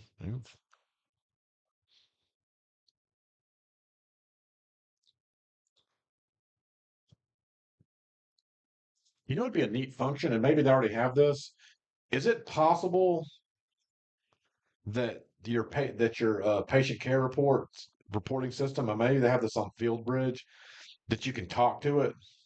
I wonder if that'd be kind of cool. You instead of writing it down, go Captopril, and then you could do that with the times. That'd be kind of a neat feature to add. What do you think about that? Is that a feature that's in some of the stuff that you guys use? Does it allow data to be input through voice?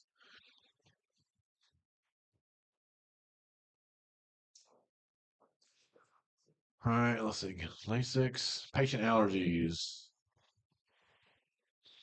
Let's say we don't know because he wasn't there to tell us, because like, how else would you know? We don't know of any drug allergies. All right. Patient assessment. Barriers to patient care. None. All right. Patient's complaints. No complaints. There's cardiac arrest. So I would probably just put cardiac arrest. Okay.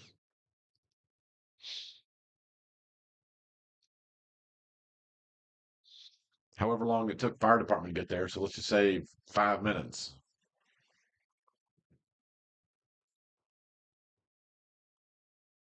Okay. Primary symptom. Cardiac arrest. Yeah, here we go.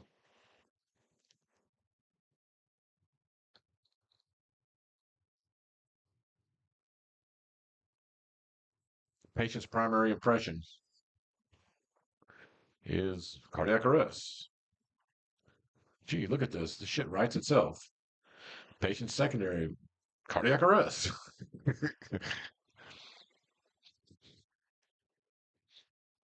Okay. Yes, it was a cardiac arrest. Let's say that there were, there was cardiac arrest prior to EMS arrival. There was no possible injury. And I don't know. Look, how often does a stroke turn into a cardiac arrest? Generally not. Was it a possible stroke? I'm going to go with no. I think he just heart stopped beating. Okay. Okay. Wait. It wants something. It's got something. It's got something else for me here. Let's see what I missed. Oh, all right. We'll come back to that. That's the time there. Provider impression.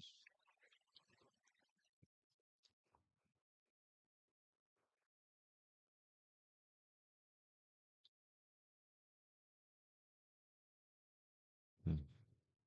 I don't know. Okay. 12 lead. Didn't do one. Not applicable. Vital signs. This is easy.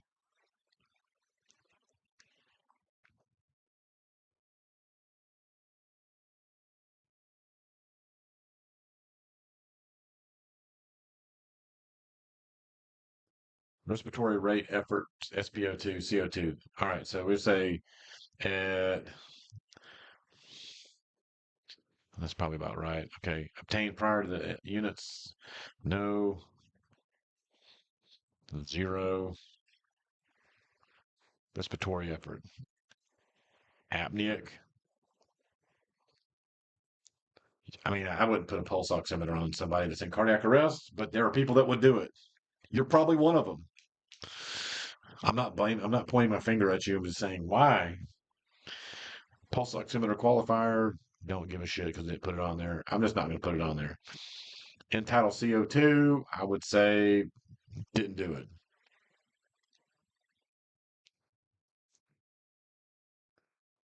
Let's see. Was it the times it doesn't like? I don't know. All right, we can fix the times later. Okay, next. Labs imaging. Don't know. Physical. All right, cardiac arrest. All right, did the patient have cardiac arrest? Yes, prior to EMS arrival. All right. Next, it wants CPR info. First CPR, this happened at while we are en route to the call. The fire department came and started doing CPR, so we said 1328. Okay, who first performed CPR? It would have been a first responder.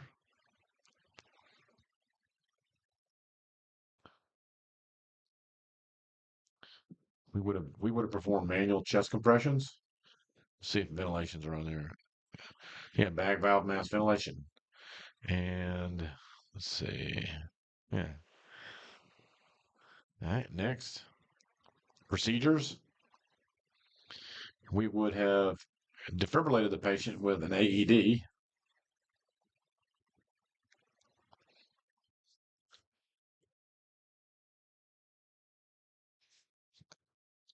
Boom.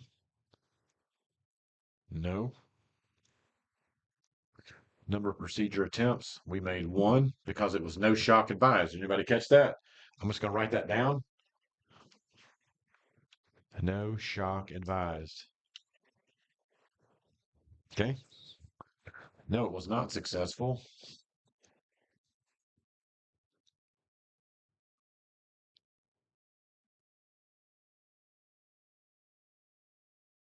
Let's see. I wonder if it says no shock advised. Say none. All right.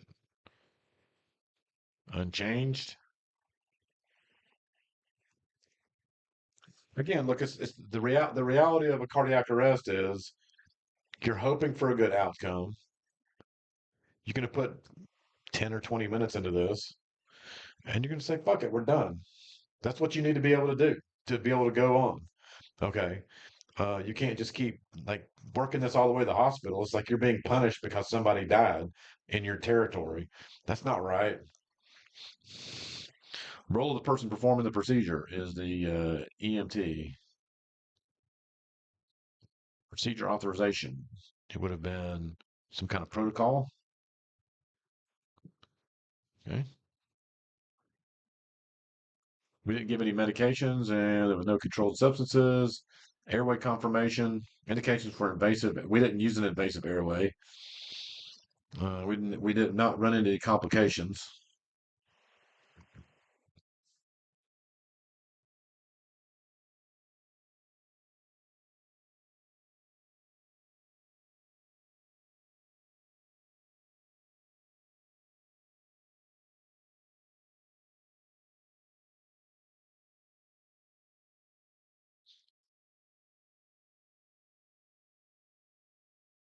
Huh?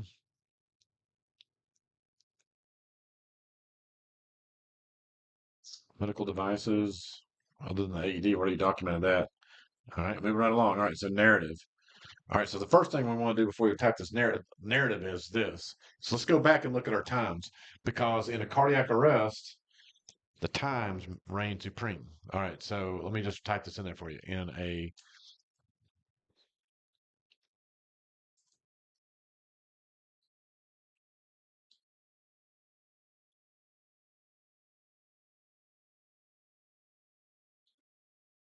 what this basically means is, okay, so Adam back in his day, probably maybe you wrote this. I don't know.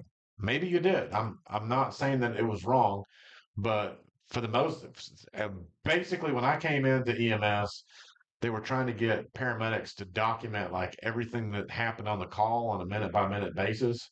Okay. But because the people that came before, and a lot of these assholes are still working out there today. I mean, like if you go to any place outside of the perimeter or outside of downtown Macon or whatever, any sort of if you're going to a rural part of the state, um, the people working on the ambulance will be the same people working on the ambulance when I was working on the ambulance. It'd be the exact same people. They have not moved. There's 60-plus-year-old paramedics running around out there. Okay. And they've been on the ambulance for 30 years. It's no joke, or longer. So, anyway, they never, you can't retrain these guys. They still sit down and they go, oh, they just write ALS protocols. They never got in for all this bullshit. And you know what? Why didn't they get fired?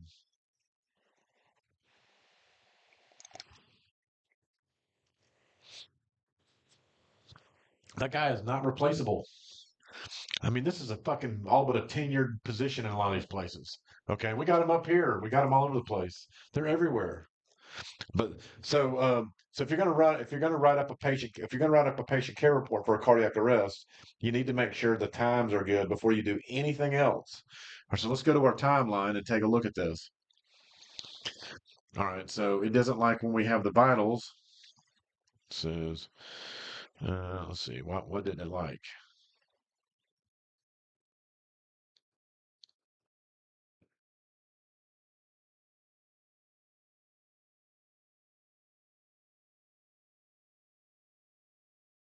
Hmm.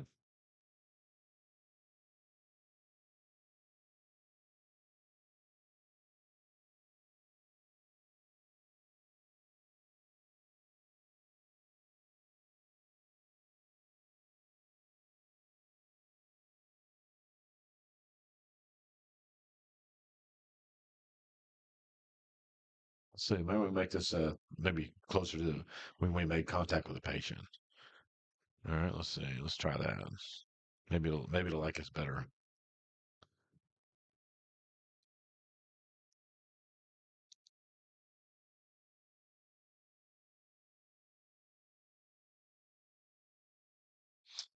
No.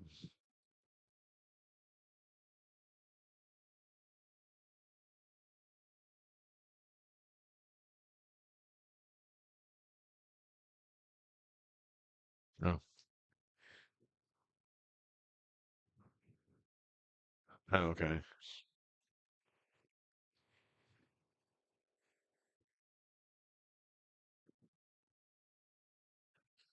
All right, let's just add 0, 0.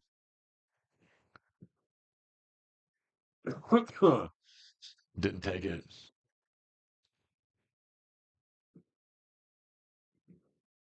And yeah, can you use what good would a end-tidal CO2 be in a cardiac arrest anyway? Oh, okay.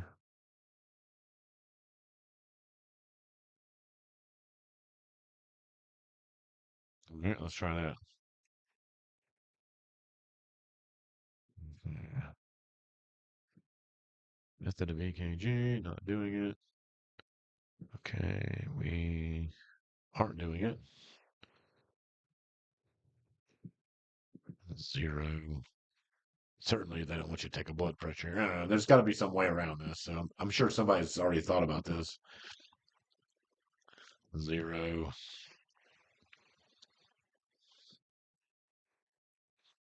0, 0, apneic. Okay. All right, let's see. Patient is unresponsive. Okay, I see. I see what you're saying.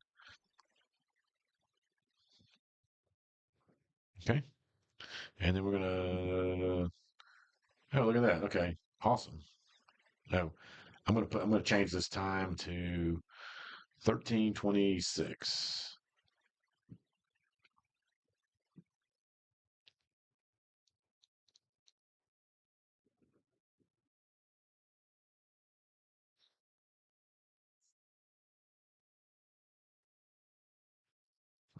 Come on, damn it.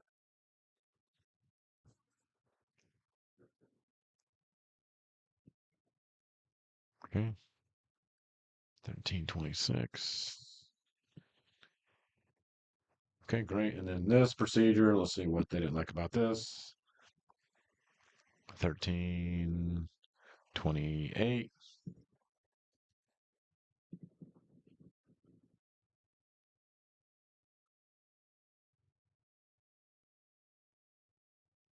Oh, I see. Procedure crew member. Well, that was done by Abdul. He did that. Abdul did it. Okay, great. So we got our time straightened out. And again, the more you do, like if you're doing so for a BLS cardiac arrest, this is pretty easy, right? Um, you're not giving any drugs, you're not having to start an IV. Even at the AEMT level, about the only thing you're going to do different on this call might have been to pop in an IGL. And like, let's just go ahead and pop one in. This just for the shits and giggles. Okay. So we'll pop that thing in at 13:28. So we'll say it wasn't performed on there. The procedure was an IGL. Let's see. Let's see. Airway.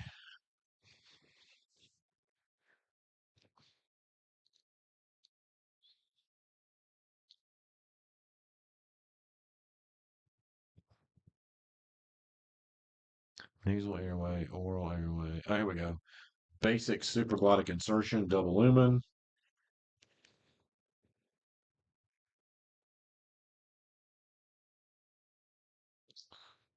Mm, oral. Oh, here we go. Advanced intubation, oral through. No.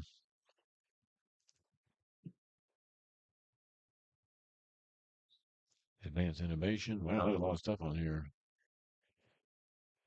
PEEP. Transtracheal jet.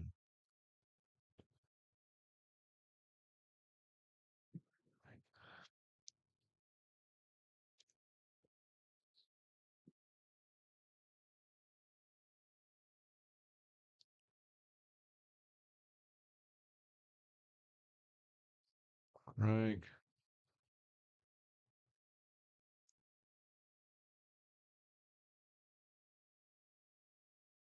Oh, here we go. Basic laryngeal mask airway. Done. Okay, number of procedure attempts. 1. Because that's how many times it takes. Yes, it almost is always successful. Procedure complication. Like none. There was no what complication. Okay. Role of the person performing the procedure.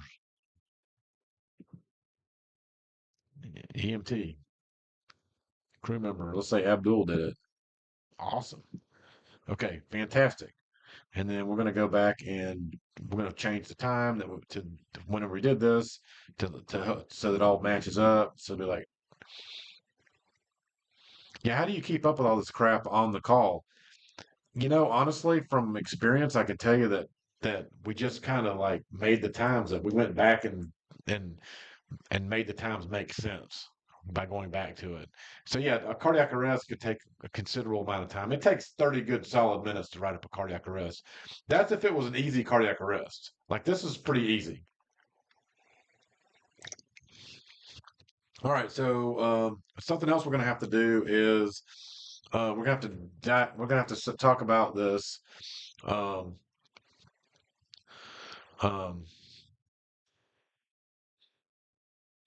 we're going to have to talk about this. We have to add more cardiac arrest information here. So, all right, date of the cardiac arrest was prior to our arrival. We should just put prior to arrival is what we would have put down.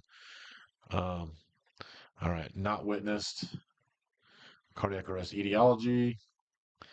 Presumed cardiac. Okay, look, hey, but just for fun, I mean, let's look at all the other etiologies of cardiac arrest. Okay, drug overdose, electrocution, exsanguination, meaning bleeding to death, asphyxia, or traumatic cause. Now, I have identified, I've always said that for the most part, our cardiac arrests are due to one of two things. But you know me, I'm always trying to oversimplify everything. I mean, we don't work near the beach, so drowning submersion is not something we typically would see. It's possible you could see a drug overdose, but that really depends heavily upon what area you are. And we're talking about a drug overdose, it's usually a narcotic that kills somebody. These other drugs like crack or meth, it doesn't kill people that much. I mean, they kill people, but not in the not in the same way that it does like a heroin overdose. Yeah, people could bleed to death and go into cardiac arrest. Agreed, but rare. Asphyxia was the other cause. So I said it's either cardiac or they choked on something, asphyxiated. I've been saying that for years.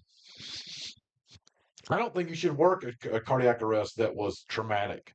A traumatic arrest is fucking bullshit. I don't know why anybody would do that. Resuscitation attempted by 911 responder. Yes. All right, next. Let's see. AED defib info. All right, so the first defibrillation was at 13:30.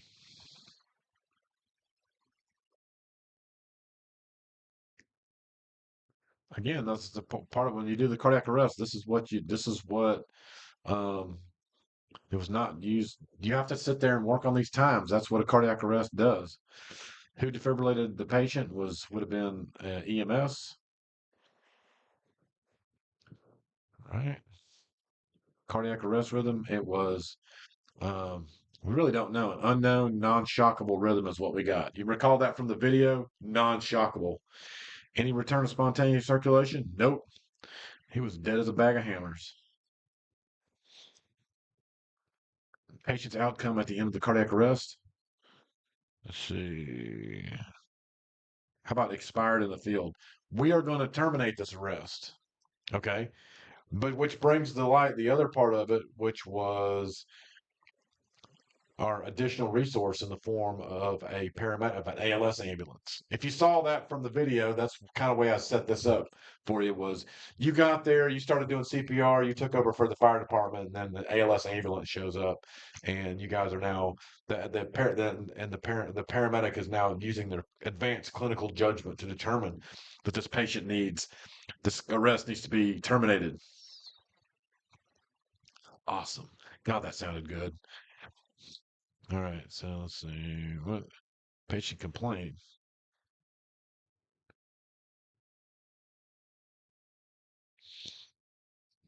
Oh, the last time the patient was known well was 1 day ago. No one saw him for a whole day.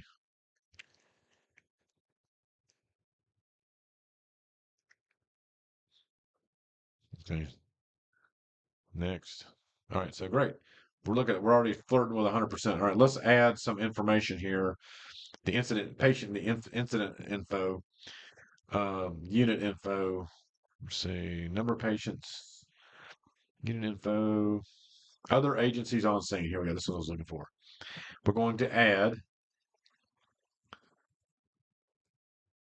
first care ambulance service.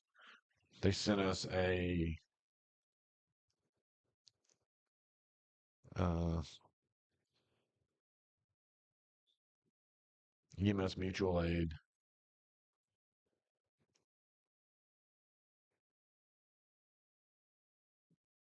Uh, and they got here and you would know exactly what time they got there because you could read about that in the dispatch notes. So they could give you, okay, make it 40.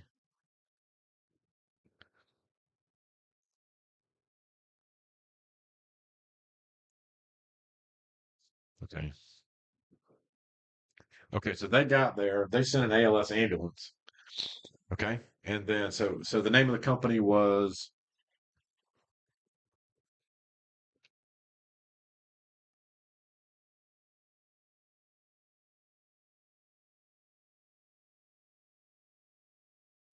First Care Ambulance Service. Okay. All right. Great. Now we can write now let's go back and look at our timeline.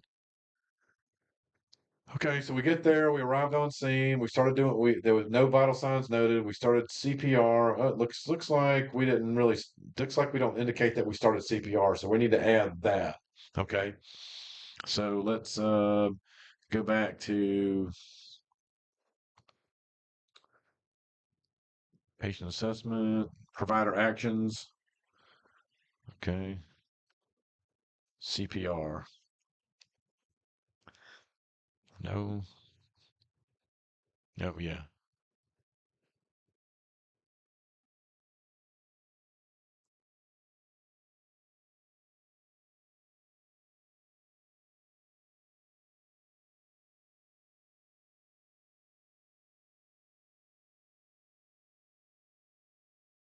Let's see.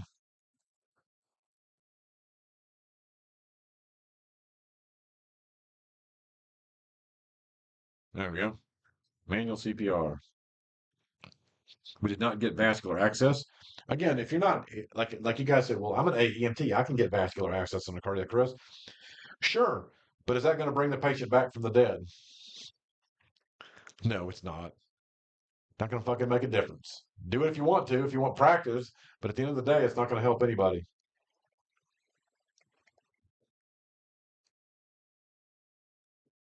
Mm. All right, vascular access, number of procedure attempts, procedure successful. Yeah, I would say. Response unchanged. Who did it? It was our super medic, Abdul. Protocol standing order. Okay,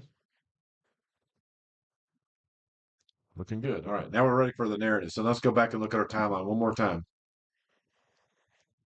All right, so we started CPR. We got some vital signs. We inferred some vital signs. We dropped an eye gel in, and then we defibrillated. Initial responder on scene at 13:41. Let's see. Oh, let's go. Let's make that a secondary responder. We don't want an other agency. We don't want that. Okay. Oh, I got you. It's not initial, so we got to change this. It is an ALS ground transport. Oh, I'm sorry. All right, we're gonna go here. First other EMS or public safety agency at scene. I don't know what that. I don't like how they added that. How they put that in there. I don't know exactly what that means.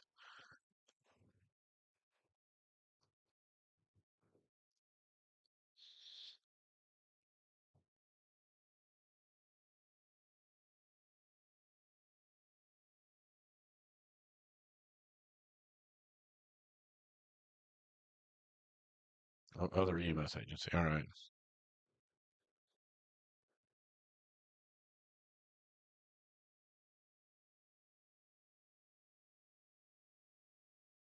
All right. I don't like how it put that in there, but anyway, that's however you put this additional unit in there, you need to do that. Okay.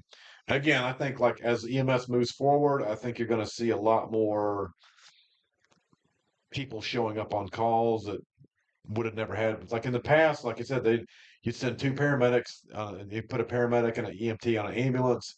They ran all these calls, and then they and like the fire department showed up and they worked it and usually transported it, and that was kind of the end of it. Things are a little like EMS operations these days are getting significantly more complicated due to the fact that we don't have those paramedics anymore. They're not willing to go through 3 years or 2 years of school or whatever and work on an ambulance.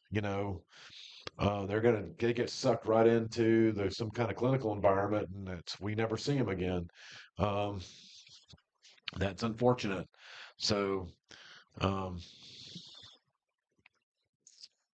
all right. All right, let's look at the narrative. All right, I got some great news for you. How difficult do you think this narrative is going to be to write?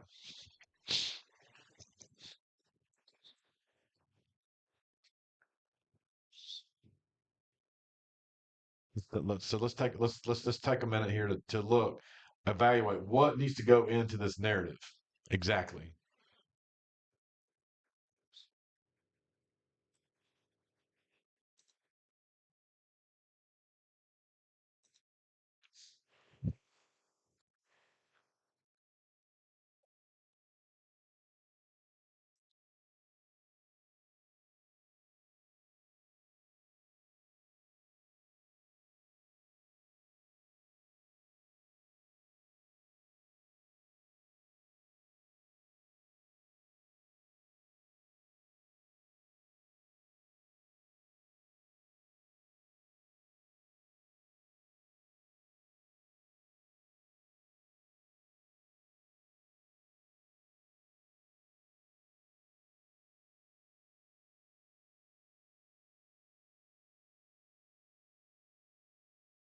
Anybody?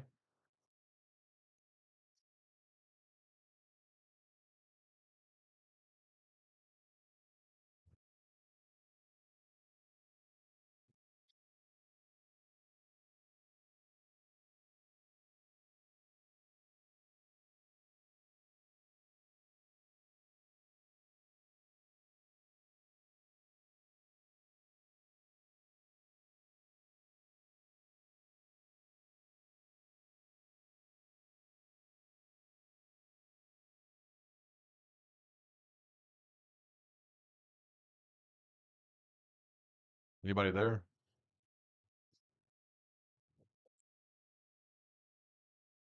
Ah, there we go. I used to say we did, and that yeah. All right. So yeah, I would say yeah. And it doesn't have to. You don't have to put so much into it. Okay. So again, it kind of goes back to the Chinese menu. Scene size up. Scene was safe. Uh, EMS dispatched to cardiac arrest uh, with fire department performing CPR prior to arrival.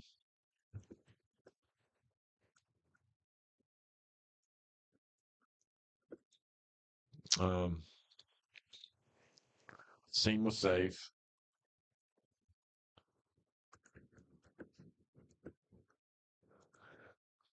One patient. No mechanism of injury. Okay. It kind of rules out the notion of I mean, if you go back and see how people read this stuff later on, it might say, well, they kind of helped us rule out the fact that it wasn't a traumatic arrest. All right. No mechanism of injury. All right. So next, upon arrival. All right. Upon arrival, it's really always good to put how you found the patient. Found patient in the front yard. CPR being performed. I would say I would grade the CPR. Adequate CPR performed by the fire department.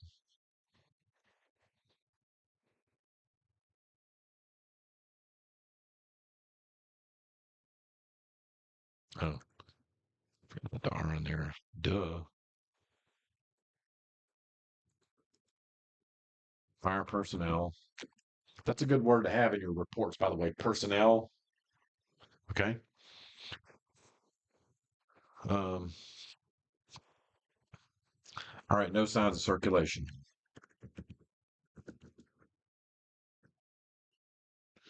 And now back to again, we need to explain. It's like Thomas said, what did we do in our own words? Okay. Yeah, we got the timeline there, but with this, we need to have something to kind of read it. I kind of like to think about the way I like to think about my narratives as sort of like when you get stuff off Craigslist. Okay, that's kind of my inspiration for a lot of this kind of stuff. All right, so patient found in the front yard, adequate CPR by fire personnel, no signs of circulation. All right. Continued, and at that point, I would just say, since we're still in the primary survey, continued CPR, BVM with iGel,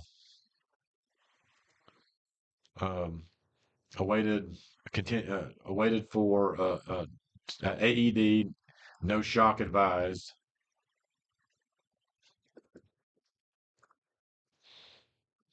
Awaited for arrival of ALS unit. Now we put in here ALS responders evaluated the patient and requested orders to terminate. Orders to terminate were given by Dr. Smith at DeKalb Medical Center, or whatever the hell they call it these days. All right.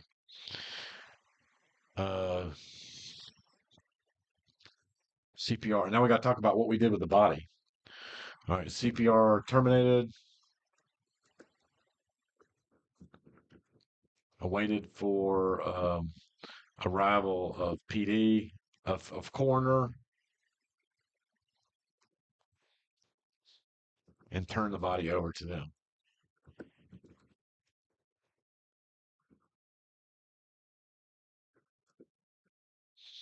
And there you go. Totally acceptable narrative for a cardiac arrest. Again, it does not have to be that complicated.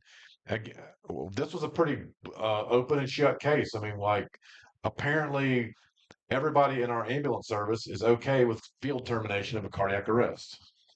So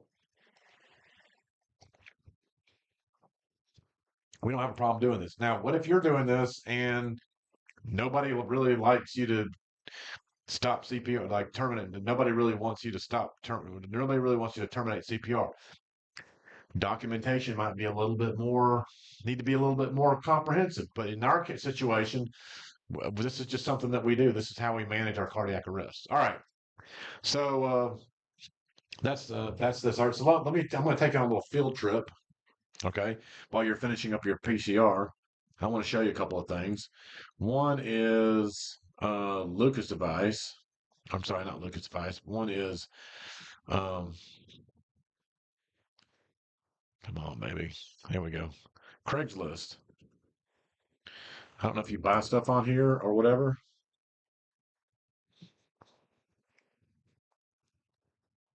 but if there's a better example for how to write stuff, um, let's see, ATVs. Okay, they're trying to sell you their shit here. All right, now, this is pretty cool. Volkswagen frame, all new 1600cc engine, 4-speed transmission, new generator, voltage regulator, brake, suspension, bushings, etc. License for the street, heads up display, and GPS. All right, so see, like they're getting right to the point. Okay, they're not mincing words here. It's pretty cool. Let's see what else we got here.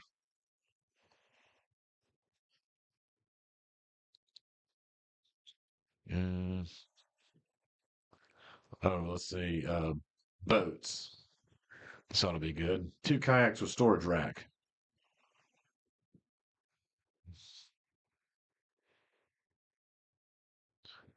Native Slayer, 12 fishing kayak with extremely comfortable seat, adjust to 2 heights, like new condition with Werner carbon fiber paddle, Emotion Spitfire 9 kayak with Carlisle paddle.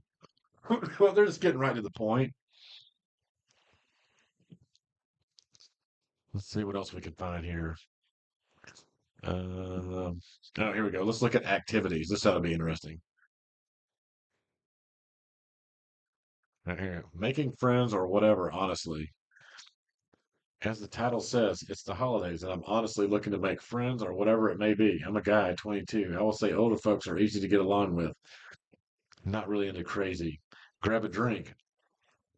Let's see. So you just get to the point.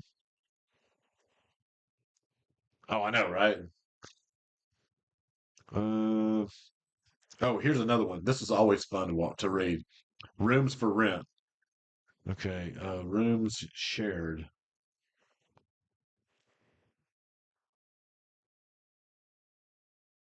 Okay, this ought to be good. Room for rent, $750. Room for rent, $750 a month. Dawsonville, seeking sincere, responsible professional. No couples or children. Rent includes this stuff. Awesome. See, you just get to the point. You're just trying to tell, trying to tell. It doesn't have to be anything particular. You don't have to write. None of these patient care reports don't have to be freaking novels, unless they need to be. Well, unless you have a lot of stuff to explain why this didn't happen or that didn't happen. That's um, um, unless you have to explain a bunch of stuff, then the patient care episode. What you like is when things just work according to plan. When things are not going your way or things aren't working properly, that's when you have to write more stuff. Okay, it has nothing to do with so you don't have to write a bunch of stuff on every type of call. All right, Boston. I'm going to show you something else. I told you I was going to try to explain to you the why you have all these different times. Okay, so let me dump some of these.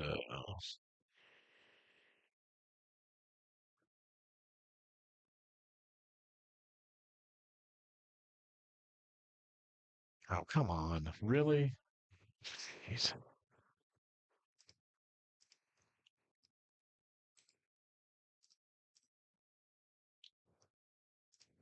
Let's try this.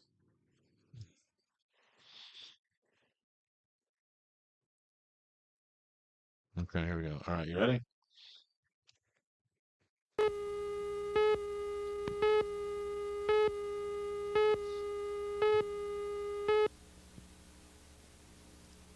How would you handle 4,400 telephone calls a day?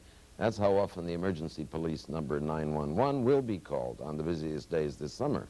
When you dial 911, what happens? Good question. All right, before he goes into that, so So keep in mind that 911 doesn't exist without EMS. Okay, so the police department did not invent 911. They do not give a shit about your problem and wanting to show up to help you out. That's not what they. That's not. It wasn't invented by them. It was invented for you, for ambulance service to send a paramedic who, before the time of the AED, was armed with a defibrillator and could show up to someone's house and defibrillate somebody.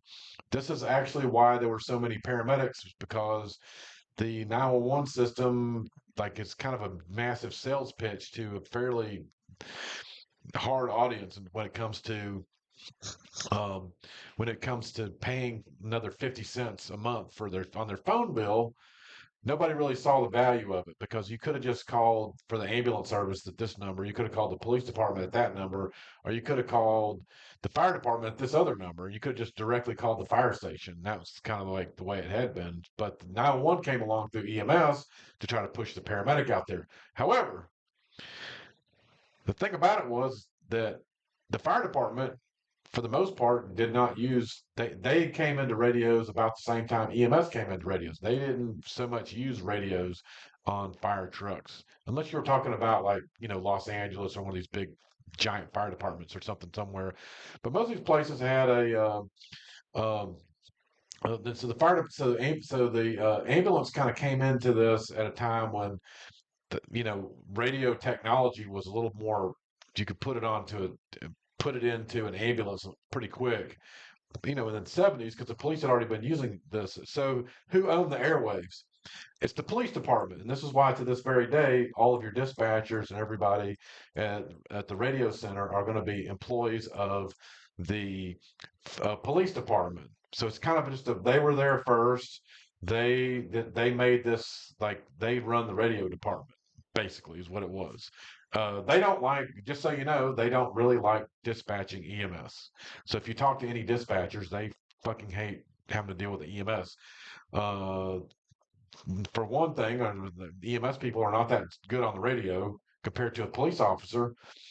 They spend a lot of time training how to talk on radio in stressful situations and things like that. They probably, for the most part, still use signals and codes and 10 codes and things like that. The fire department's a lot easier to get along with, because the fire department that before anything happened, they already figured out everything that was bad that was going to happen in their area. They never have to ride by the seat of their pants or anything like that. So anyway, the police department sort of owned the airwaves.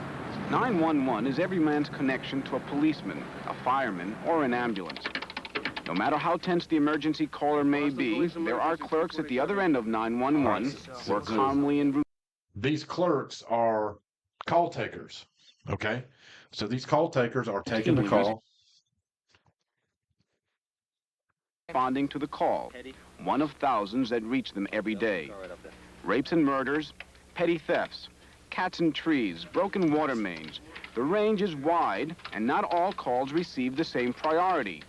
Callers at the low priority end must have patience.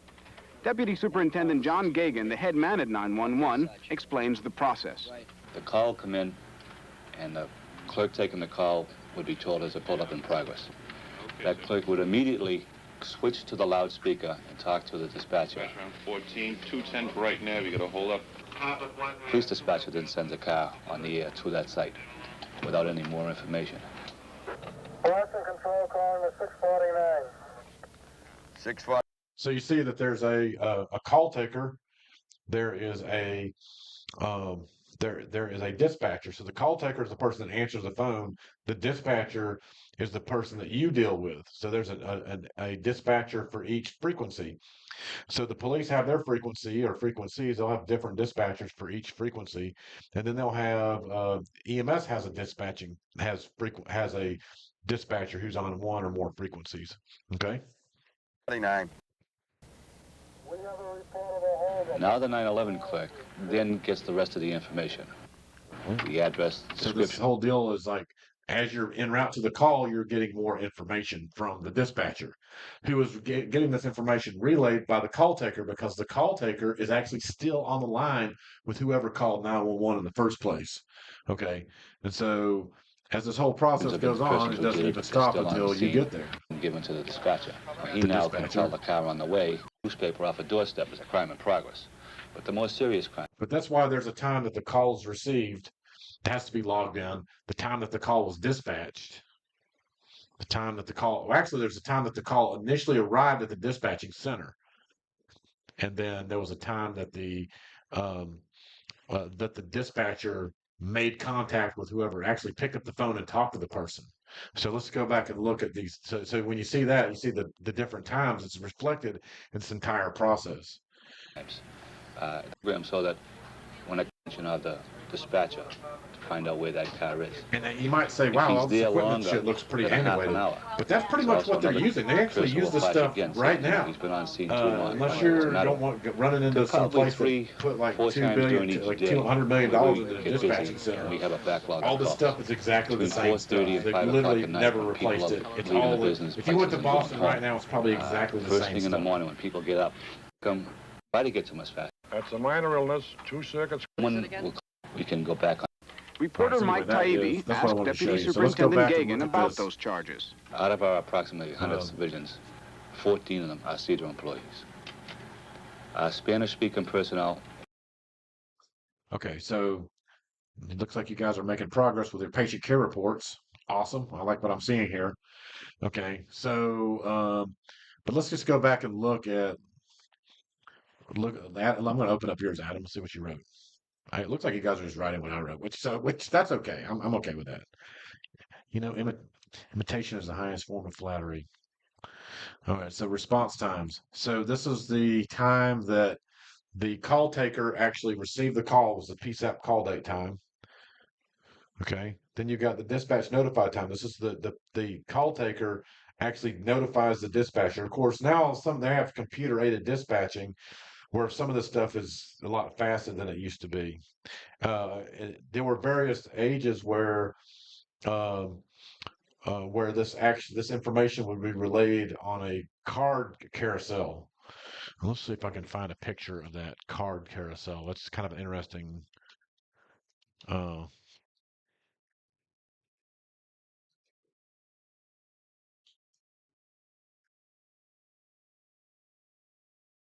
the images.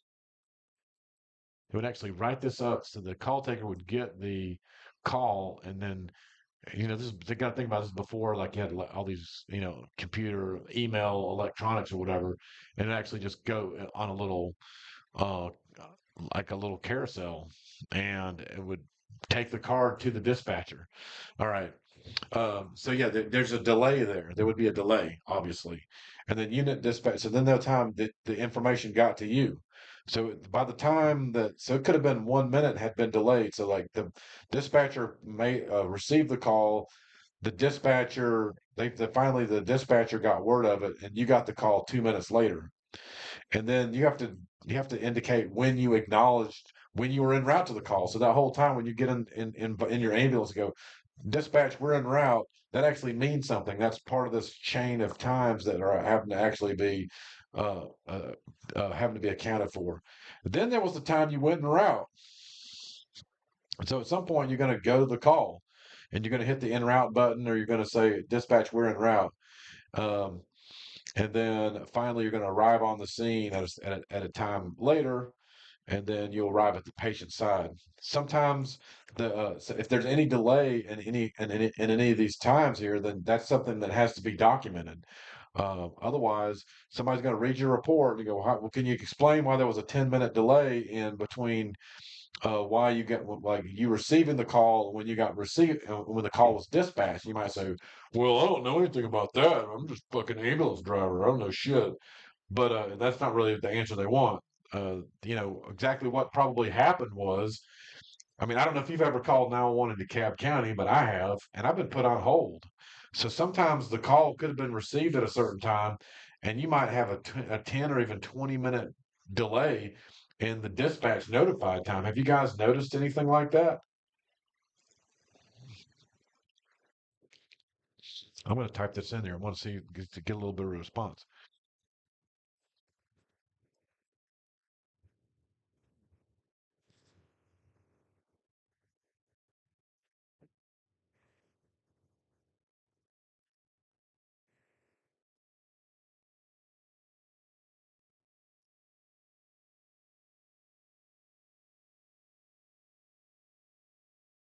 And also, like, what would be your responsibility if you noticed a 30-minute time on there? I mean, it would be up to you to find out. Maybe you could call the dispatcher and find out, like, why exactly was there a 30-minute delay on this dispatch notify time?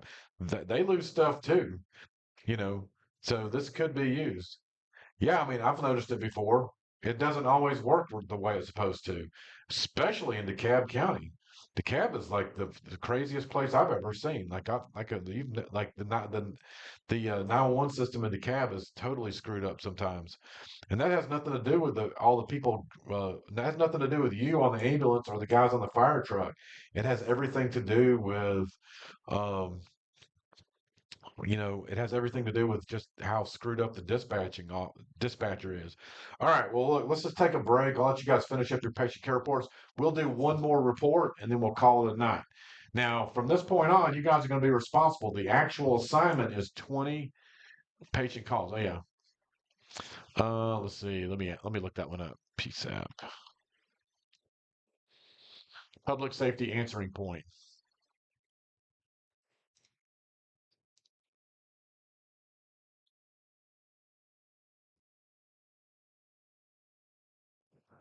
So PSAP is the let's see. Hold on. Let me just take you to my textbook here. Uh, Actually, I've got a whole explanation on this on the site. Shit, that was on my website that you didn't read. Let me see if I can find that real quick. PSAP. Here we go. Review it.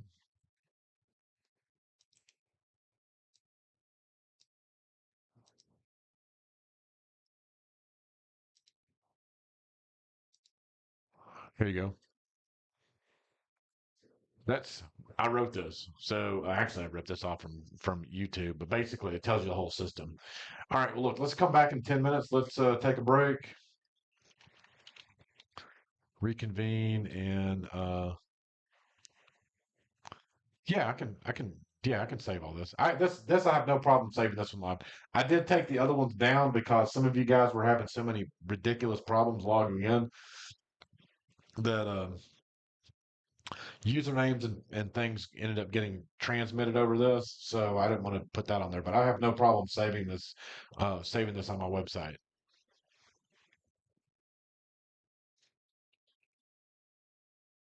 I'll give you 15 minutes, okay? Take 15 minutes, take a break, and then we will finish this up. We'll have one more call, and then so is this working out pretty good for you guys? You liking the format?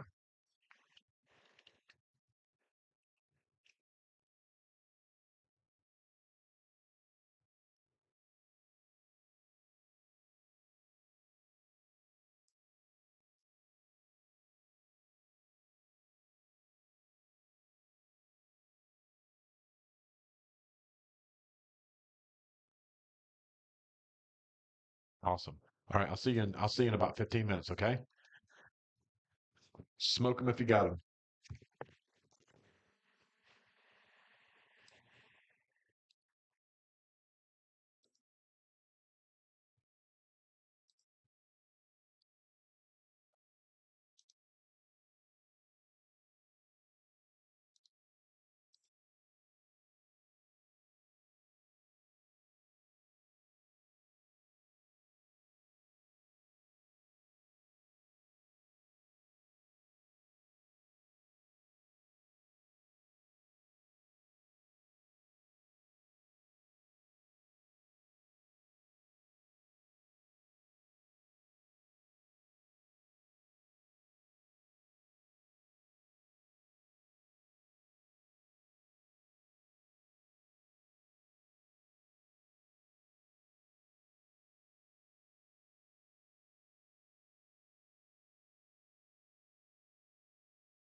All right.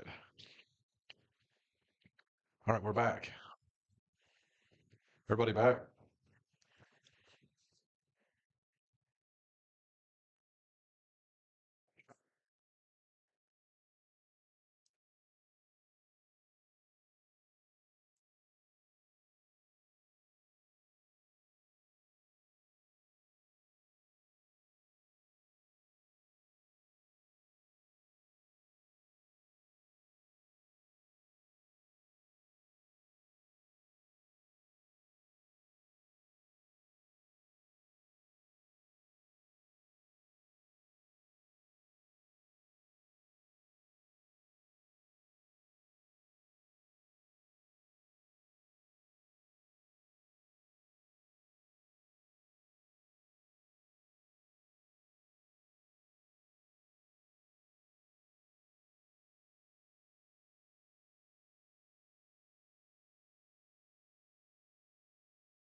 Awesome.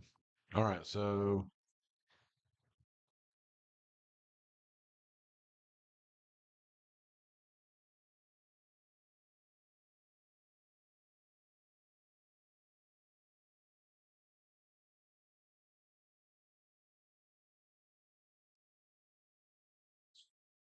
all right. Very good. All right, we're going to do our last one, and then we're going to call it a night. All right, so now let's look at another one. How about we do a um, let's do a medical patient. Let's make it a patient with chest pain. Okay.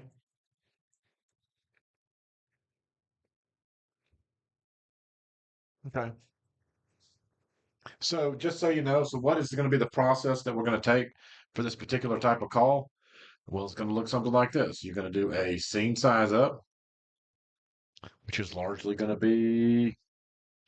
um, largely going to be pretty irrelevant. It's going to be there'll be a scene. The scene will be safe. There'll be no mechanism of injury. There'll be one patient, and you probably won't. You may or may not need additional resources. Okay. Next, you'll do a primary survey, and it's not going to amount to jack shit. Okay. The person will be alert. They may or may not need oxygen. The patient will have a clear airway. Um, your follow-up assessment is going to be a focus history and physical exam. The star of the show is going to be the sample history. And as you recall from last week, the the elite system does a fantastic job getting all this information. You don't have to remember very much to put in there. It collects all this information very effectively. You're going to take some vital signs, and then you're going to perform a focused physical exam. Now, what's your focused physical exam going to be for a patient um, with chest pain? What's your focused physical exam?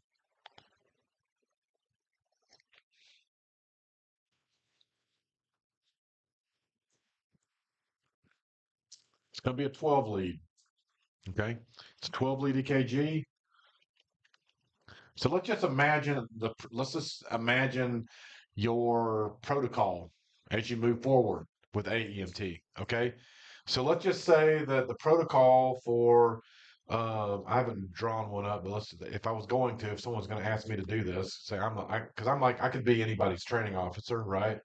So the protocol I would come up with for an AEMT to run a chest pain call is you would yeah, you'd give oxygen. So you'd administer nitroaspirin.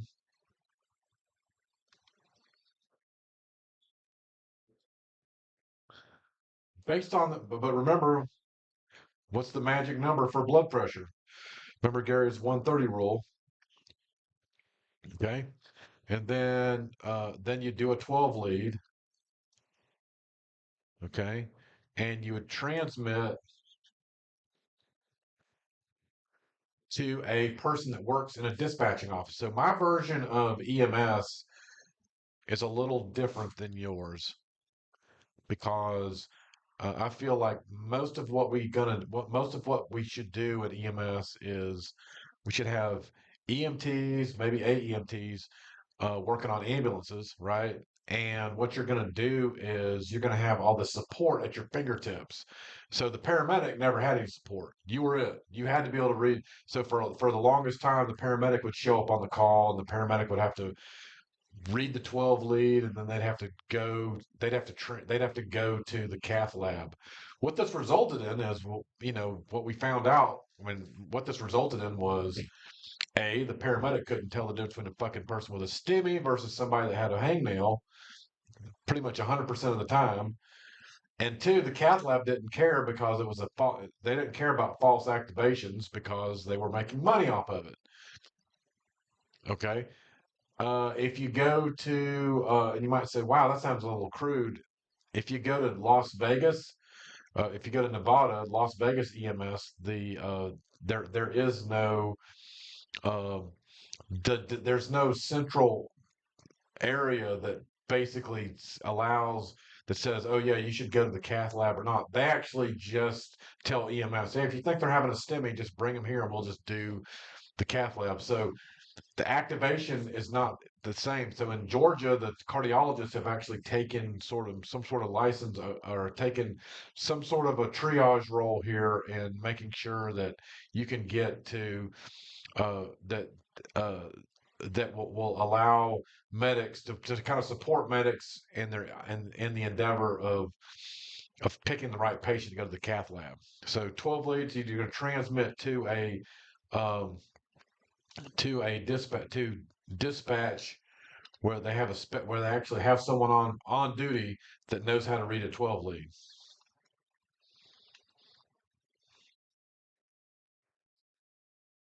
Okay, does that make sense? And if you might say to yourself, "Wow, who would do that?" Well, actually, I've actually seen it. So when I went years ago, I decided I wanted to go work in Tampa, Florida, as a paramedic, and I went. I applied for two different places. One was Hillsborough Fire Department, um, and then I wanted Tampa Fire Department because like Tampa was super busy and crazy, and it was kind of what I was used to working at DeKalb, and I was like, yeah, I want to get into the shit. And the but they weren't hiring at the time, so I looked at Hillsborough, which is the county that's over, and then I also looked at um, Sunstar Ambulance, and Sunstar it's a very interesting operation down there. They bought Sunstar was bought out by AMR, but basically, if you go into their dispatching center, they actually have all these different types of special people sitting around at dispatching stations, and they're actually telling you. Let me see if I can find a picture of the Sunstar dispatching center.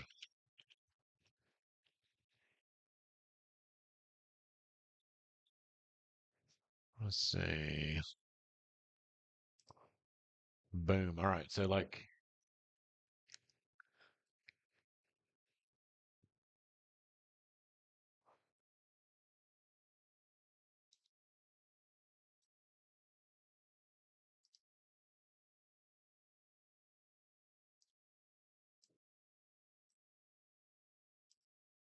Let's see. Let's look on here real quick.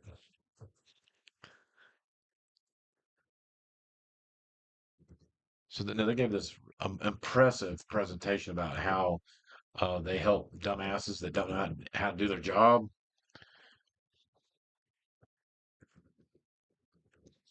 And they actually have somebody on there that actually like just a seasoned paramedic, and you can just call them. You say, "Oh, I don't know what I'm doing," and they could just help you out. So this is the dispatching center. Let's see. That's Wyoming. Hold on. It's kind of a model.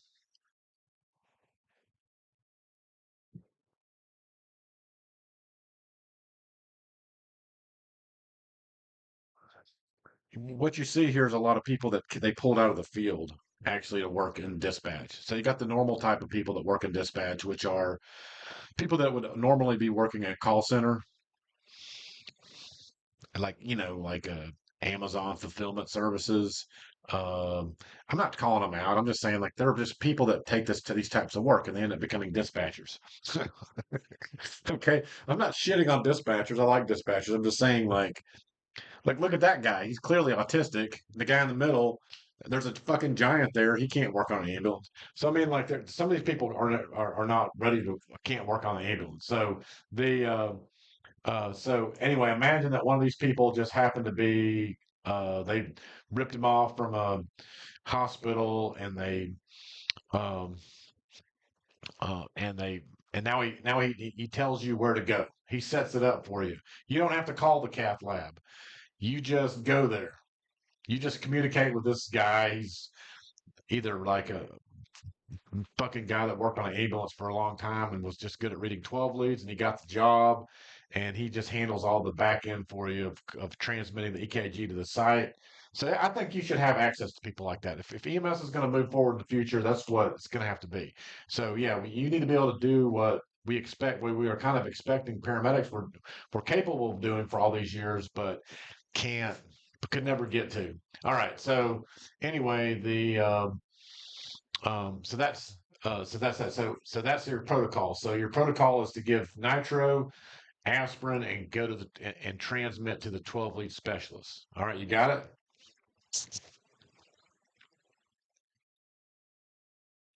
All right. So let's get started.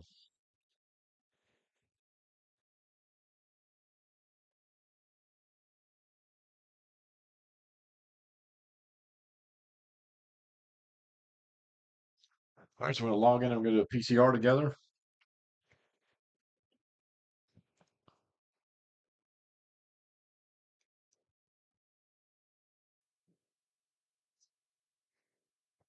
Okay. So the first one here, we're gonna call this one chest pain. Okay. As always, we're gonna save this for the next thing. We're gonna add Abdul as our crew member.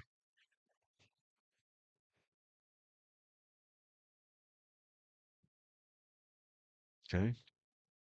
And then we're going to dispatch reason is chest pain. Too easy. And we were dispatched emergent. EMD was performed. Yes. And the card number that the dispatcher gives us is card number 12. And you would get that from your dispatching information. And again, if it was up to me, this information would already be in there when you got the call. You would get the call, and a patient care report is a team effort. It's not something that you just do. And again, you guys that work at AMR or some of these larger ambulance services, you're probably going to get something like that, some type of like help when you write your patient care reports because it's in their interest to do that. But again, you got to think about what's it like for, I don't know, how about White County EMS or Union County EMS? Who works there? Paramedics that have been working there. They got some EMTs now. You know, the paramedics have been working there for fucking 25 years. Okay. That's where they work. They don't work in Atlanta. You'll never meet anybody like that in Atlanta. All right.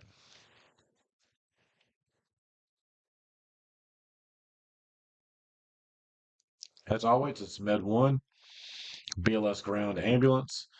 We are the first ambulance unit, first EMS unit on scene.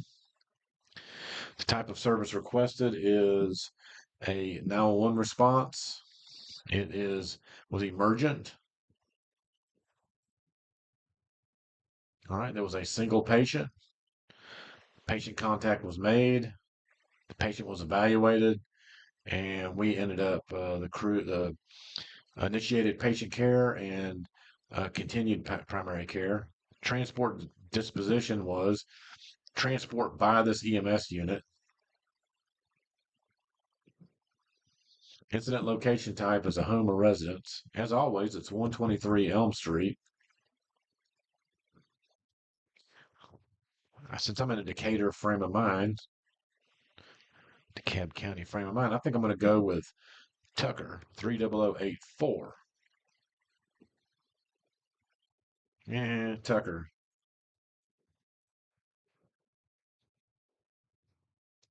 Since you guys are flashing me back to the cab. All right. There was no scene delay. And there's our times. Oh, let's go back and look at this. We're going to come back for that. It's going to want 2 crew members. So let's put Amer in there. He's a good guy. He's fixing to take the EMT test. I'm real proud of him. He's a good fellow. All right. Back to the call back to this whole arrangement. So remember, the PSAP call date time is the time that the call was actually received, and you were actually talking to a dispatcher. PSAP is the dispatcher, is the call taker. Dispatch notified date and time. This is when they referred that call to a dispatcher. So if you would have called 911, let's just think, why didn't you just talk directly to the dispatcher? Okay. Let's say I called 911, I have chest pain. Well, okay, I got to go through the dispatcher and I said, you need an ambulance to go this one. But what if I said, there's somebody trying to break into my house? Then they would dispatch to the police department. Okay, so they would page the police department to go to that one, and then the police dispatcher would be on there, and they would figure out what cop needs to go to this call, or they'd announce it to whatever precinct it is, and the police officer would just take the call as quickly as possible. Yet another sort of delay that exists in the system. Okay. So these types of delays, you can see that like police department, their dispatching and how they respond to calls is totally different than ours. We're kind of more like the fire department. Like you got the call, you got to fucking go, you know.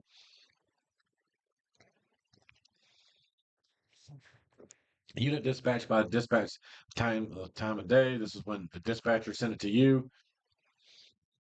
Dispatch acknowledged. This is when you acknowledge the dispatch. Said we're clear, and they marked that time, and then you went en route, hit the en route button or whatever on your system, and then you arrived at the patient. And then this is and then you need to document when you arrive at the patient's side. Okay. And when you arrive at the patient's side, what equipment did you need to bring? You needed to bring whatever the hell it was that you needed to do. So, like, for instance, is there anything about a chest pain call that doesn't include going to the hospital? So why in the fuck didn't you bring your stretcher? Okay. See, that's what I would ask. If I was an attorney, I'm like, okay, well, it's the fire department said you had to go back and get your stretcher. Did you not fucking think you were going to take this guy to the hospital? What happened? So, um, I mean, it's not that difficult to be blame free by everybody if you work on an ambulance. It really isn't that hard. It's not rocket science. All right, we didn't transfer to another EMS agency. We left with the patient at 15. Let's just give ourselves 10 minutes here, okay? Because we're that good, okay? And then we arrived at the destination at, okay, so I'm just going to fix this time. Okay, and then we finally got a bed at the hospital at this time. That's what the transfer of patient care at destination. Then they added this because this wasn't part of this. This wasn't part of uh, the initial times that had to be arranged, had to be taken, had to be assessed. This wasn't part of the initial time. So this happened as a result of COVID. Actually, they added this one time in there. My guess is all the like if you ask the state office of EMS, they say they did it. That but fucking Image Trend did it. They're the ones that added this time in there. It was not rocket science because this whole deal where there's wait times at the hospital, that's not just a Georgia problem. It's like an everywhere problem. All right, and then finally we got back in service at such and such time. And again, like if you have an extended if you're out at the hospital for an extended period of time, right, that has to be accounted for because what about oh, I forgot to put it arrived at the scene. Let's see.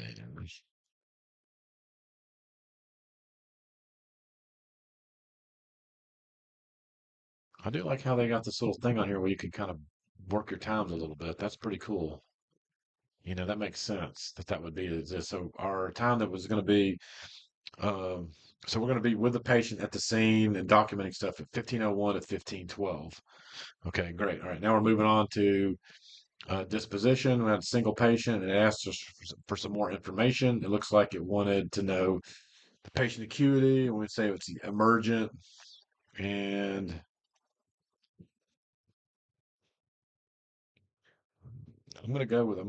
I mean, you guys want to call yourselves ALS, exactly who I would call whatever you do as AEMTs. I'd call it BLS, but I mean, the reason why a lot of you guys are here is because you guys are wanting to work for some type of an ALS ambulance, which is cool, and I support that. But what I call this BLS, I'm not sure. I'm not exactly sure where this falls into it. I think the fact that you're going to probably, let's say you're going to start an IV and you're going to give some nitro. I guess that would be a an ALS call. So let's call it ALS AEMT intermediate. Okay, that's perfect. They made it easy for us. Okay. All right. Next is going to be the patient information. Let's see if we can find a repeat patient. Yeah. Always look for the repeat patient. Because if you're running a 911,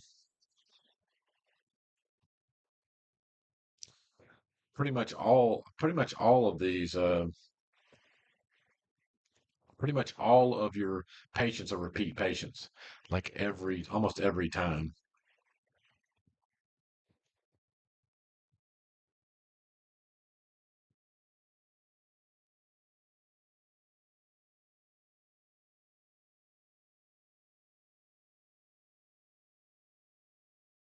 Hmm. We said the patient is 73 years old. Sex is a male. Race is white. Okay. It's the same address. We could collect the patient phone number and email address if we wanted to, and that depends on the ambulance service. If it was Gary's ambulance service, do I have an ambulance service in my head? Yes, it's the name of the ambulance service. It's a very much a BLS ambulance service. Just so you know, if I had one in my head, it's a BLS ambulance service, and we would email a survey out to the patient. So we would do that because I would leverage the power of the internet, which is what I do.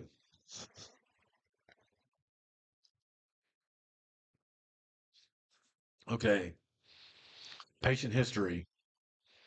At 73 years old, it'd be unlikely that the patient doesn't have any kind of history. But we know that we don't think he's had any contact with anybody with COVID. Patient history, I would say that this patient probably has, let's make this interesting. Let's say that the patient has um, hypothyroidism. Here we go. Okay. And that's it. That's all the patient has. That's the only thing the patient deals with. The patient gave you the information. We're not worried about the last oral intake. Uh, we don't have an emergency form, information form for the patient with special needs. So just so you know, there's several types of presence of emergency information form for patients with special needs. There are forms out there that are available that give to patients with psych histories and special needs type patients like Down syndrome or whatever. It says occasionally you'll get the diverted Down syndrome patient. I don't know if y'all have ran that call yet, but that's just a kind of a matter of time before you run a person that's supposed to have a guardian but doesn't. Okay. All right. Alcohol and drug use. I'm going to say no. How did that happen? All right. We're going to say no history, none reported. And then we're going to move on to possible pregnancy, and the answer is no. But for some reason, we get this as current medications. The patient takes levothyroxine, okay, Synthroid, and let's see if we can. We're going to put the dosage in there, and let's say that the dose is 120 micrograms.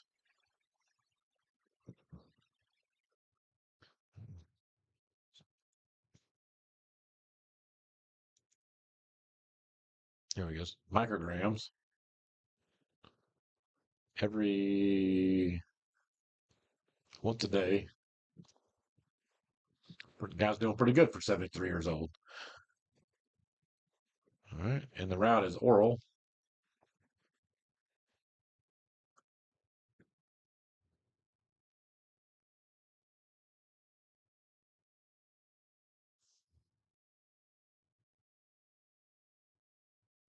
Okay. And then medication allergies. Let's say that the patient has no known drug allergies.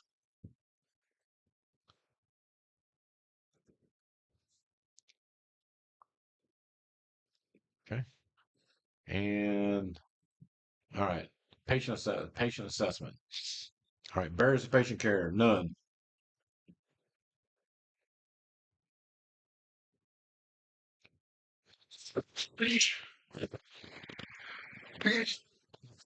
Excuse me. All right. Chief complaint is chest pain, which you can abbreviate as CP. Duration was 3 hours. Okay.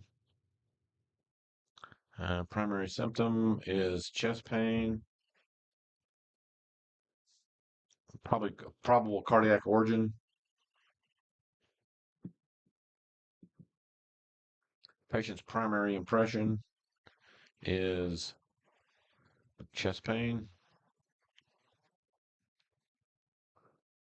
Uh, let's see, primary impression. Let's see. I don't know. See, again, what is this? What does this come down to? This comes down to our index of suspicion, right? So, I mean, for a 73-year-old with chest pain, I mean, we're supposed to think this is a myocardial infarction, right? So let's see if we can find that on here. No.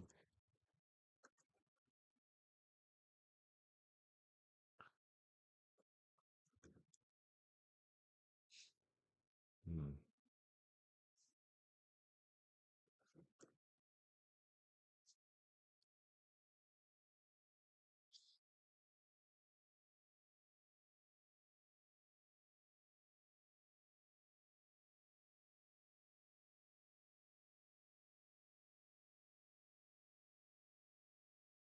It's not chronic pain. It's not a headache. I don't know, man. Where is chest pain? I mean, that'd be a call that everybody runs. Hmm. Hmm. I don't know. All right, let's see. Pain. Let's just call it pain. Acute pain, generalized abdominal pain, migraine, pain unspecified, pain acute, not elsewhere classified. I would think that they would have a chest pain thing. I don't know how you guys are documenting chest pain on here. All right, secondary impression, we don't need, not applicable. Initial patient acuity, I would say, is emergent.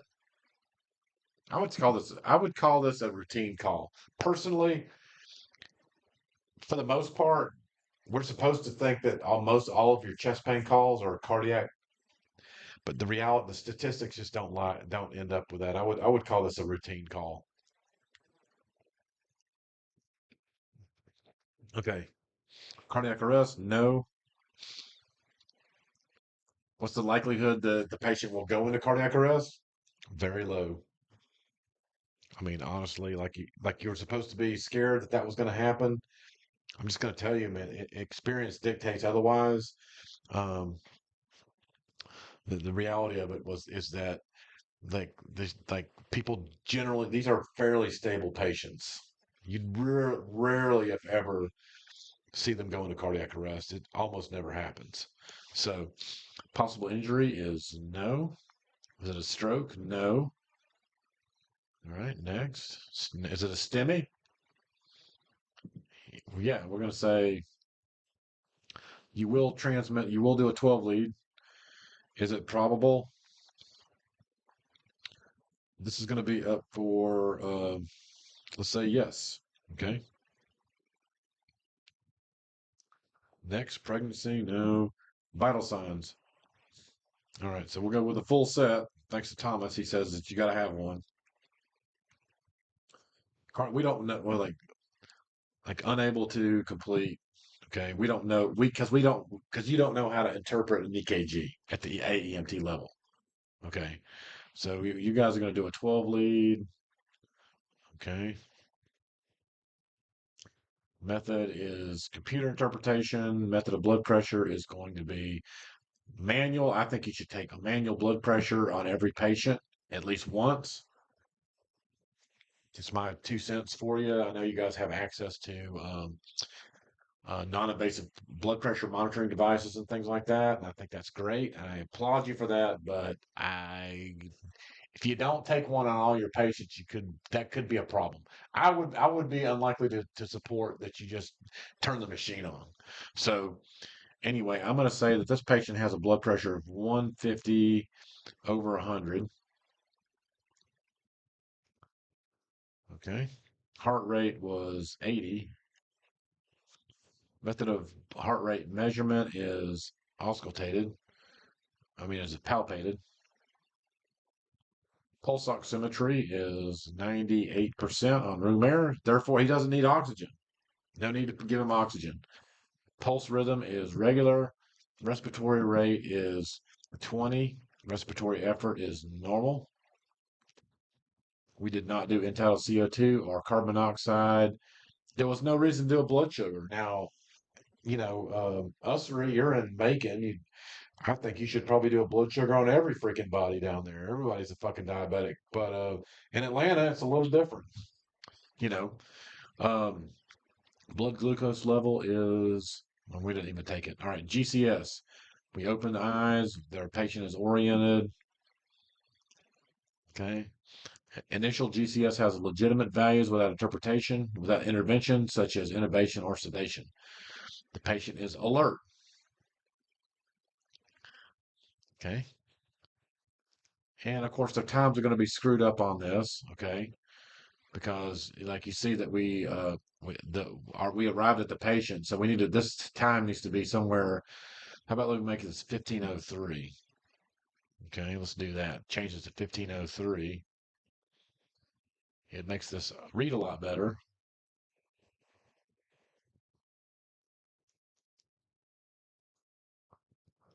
Okay. Um, Labs, imaging. Let's see. Nope, nothing. We don't have anything. We don't have any labs or imaging we can do. Let's see if the,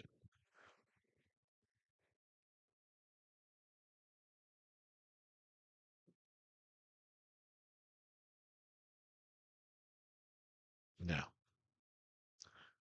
Pretty cool though. It's kind of cool that you could document that. And might say like, why would they put that in there? I mean, you got to keep in mind that there's a lot of people that do interfacility transports, and they're picking people up from one hospital, taking them to the other, and it's not like you're just picking it up from some fucking firefighter who's a, God damn, where you been for the past 30 minutes? They got a lot more to say. There's like, yeah, we did this lab, that lab, this lab. These lab tests just came back, and you kind of having to keep up with all this kind of stuff. All right, physical exam. No, all right. Nothing on there. All right. Cardiac arrest, narrative. All right. Let's see what we have so far. So I want to give this guy some nitro and aspirin. Okay. So let's do that. So let's give nitro and aspirin. Okay. Procedures, medications. All right. So we've got Abdul gave the patient some aspirin.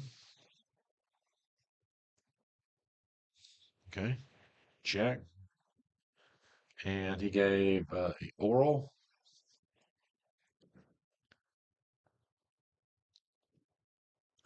Medication dosage is 324 milligrams.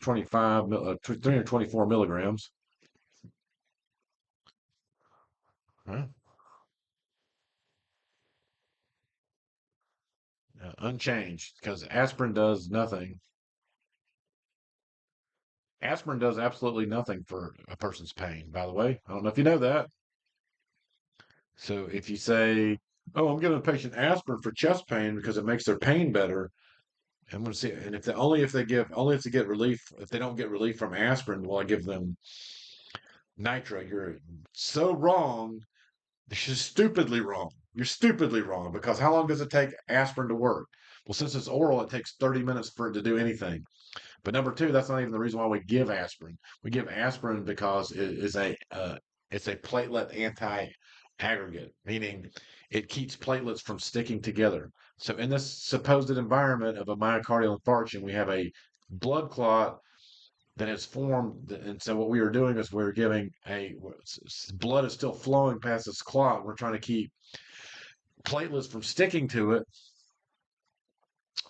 and additionally, we're giving the patient some nitroglycerin to dilate the blood vessel, to increase the blood flow, meaning there'll be more platelets flowing by that damn blood clot. And so the last thing we need is for this blood clot to keep getting bigger, you know? So that's why we give it. So aspirin is useless for chest pain in terms of managing pain. It's only useful for just keeping the supposed pathophysiology that we think we're dealing with here at bay. All right, so there was no complication, because there usually isn't a complication when you give aspirin. It's pretty benign. It's pretty benign. Out of all the stuff that we've ever given people for chest pain, it's the only thing that's been proven to do anything more than nothing. So there is that.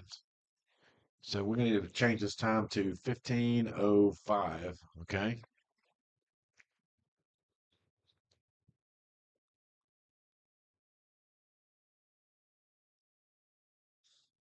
Okay. All right. Next, we're going to give this patient some. Oh yeah, why do we give the aspirin before the nitro? That's the other question. Why do we give aspirin before nitro? Because the aspirin takes longer for it to do anything. So since it takes 30 minutes for it to do anything, you want that to go in first. However, the reality of it is that how would you like to give nitroglycerin and spray it underneath somebody's tongue when they have a mouthful of orange shit in their, that they try to chew up? It's pretty gross. It gross. I mean, like I said, some of your patients are really disgusting, right? Uh, you try to save your stomach for another day. So in the past, yeah, I've done this. I've given the nitro first, and then give the aspirin because I just didn't want to see the nasty somebody that maybe didn't have all their teeth, or you having to look at someone's mouth. It's really gross. The nitro thing takes your whole ambulance job to a whole nother level. Okay, just keep that in mind. Just know that that's what you're getting into. All right, we're going to add another medication, and it's going to be at 13:05. It's going to be nitroglycerin. Okay, and we're going to say that Amer did it, and it's nitroglycerin. Okay, and it's going to be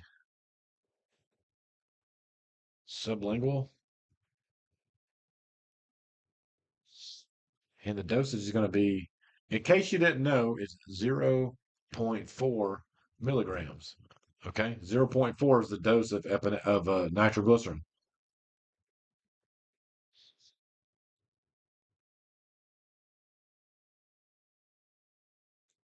Okay, and they improved.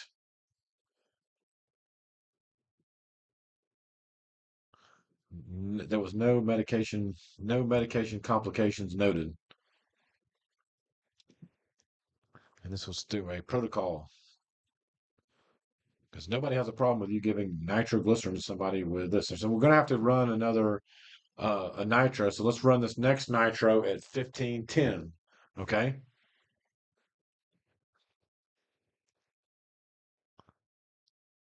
1510.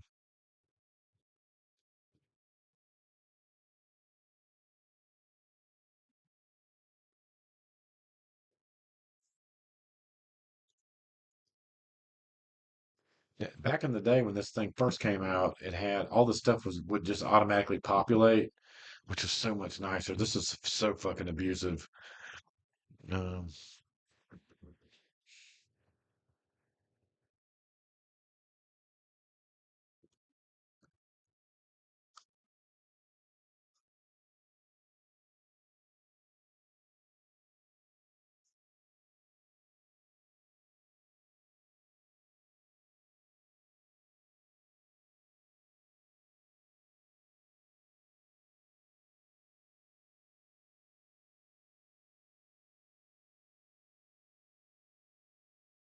Come on. All right, hold on. It's hung up. Actually, look, let's talk about the max 3 doses. The max 3 doses only applied to people that could give morphine. Okay. So if you could not give morphine, then you could just keep giving doses. You could just keep giving aspirin all the way to the hospital. So, and yeah, like everybody gets a little bit better with nitro, unless they're not. Usually, you'll give this medication, and I don't even know how many times I gave this medication. I'm just to say, like, I don't know. I can't. I don't remember a day that I went to work for DeKalb or Habersham where I did not run at least one chest pain call. Every single day of every shift, without exception. And when up here in Habersham, there would be quite often would have 2 or 3 patients with chest pain. It's very common. And for the most part, I mean, yeah, occasionally you gave nitroglycerin to the wrong person, but if the blood pressure started off as over 130 systolic was never a problem, and you could literally keep giving nitroglycerin until you got to the hospital. And you found, okay, here's another thing, Ussery, is that you found a lot of people, a lot of paramedics would just keep giving nitroglycerin, a fourth, fifth, sixth dose of nitroglycerin to avoid giving the patient morphine. Because really, when you boil it all down, you were supposed to stop at there were 3 nitros and give them morphine. But because you're such a sociopathic piece of shit and would rather watch someone be in pain and suffer, you know, it really is a problem. It was really a problem on patient care reports. Nobody really QI'd chest pain calls the way they were supposed to, because this was really the dirty little secret of paramedics. And this is where it all started. This is where the whole deal where I got to give 3 doses of nitro. I can't give more than that. The patient's going to turn into a gremlin or something like that. Nope, not true. But since you guys don't give morphine and you don't have problems like that, you can just keep giving nitro all the way to the hospital. No problem. Okay? It's no big deal.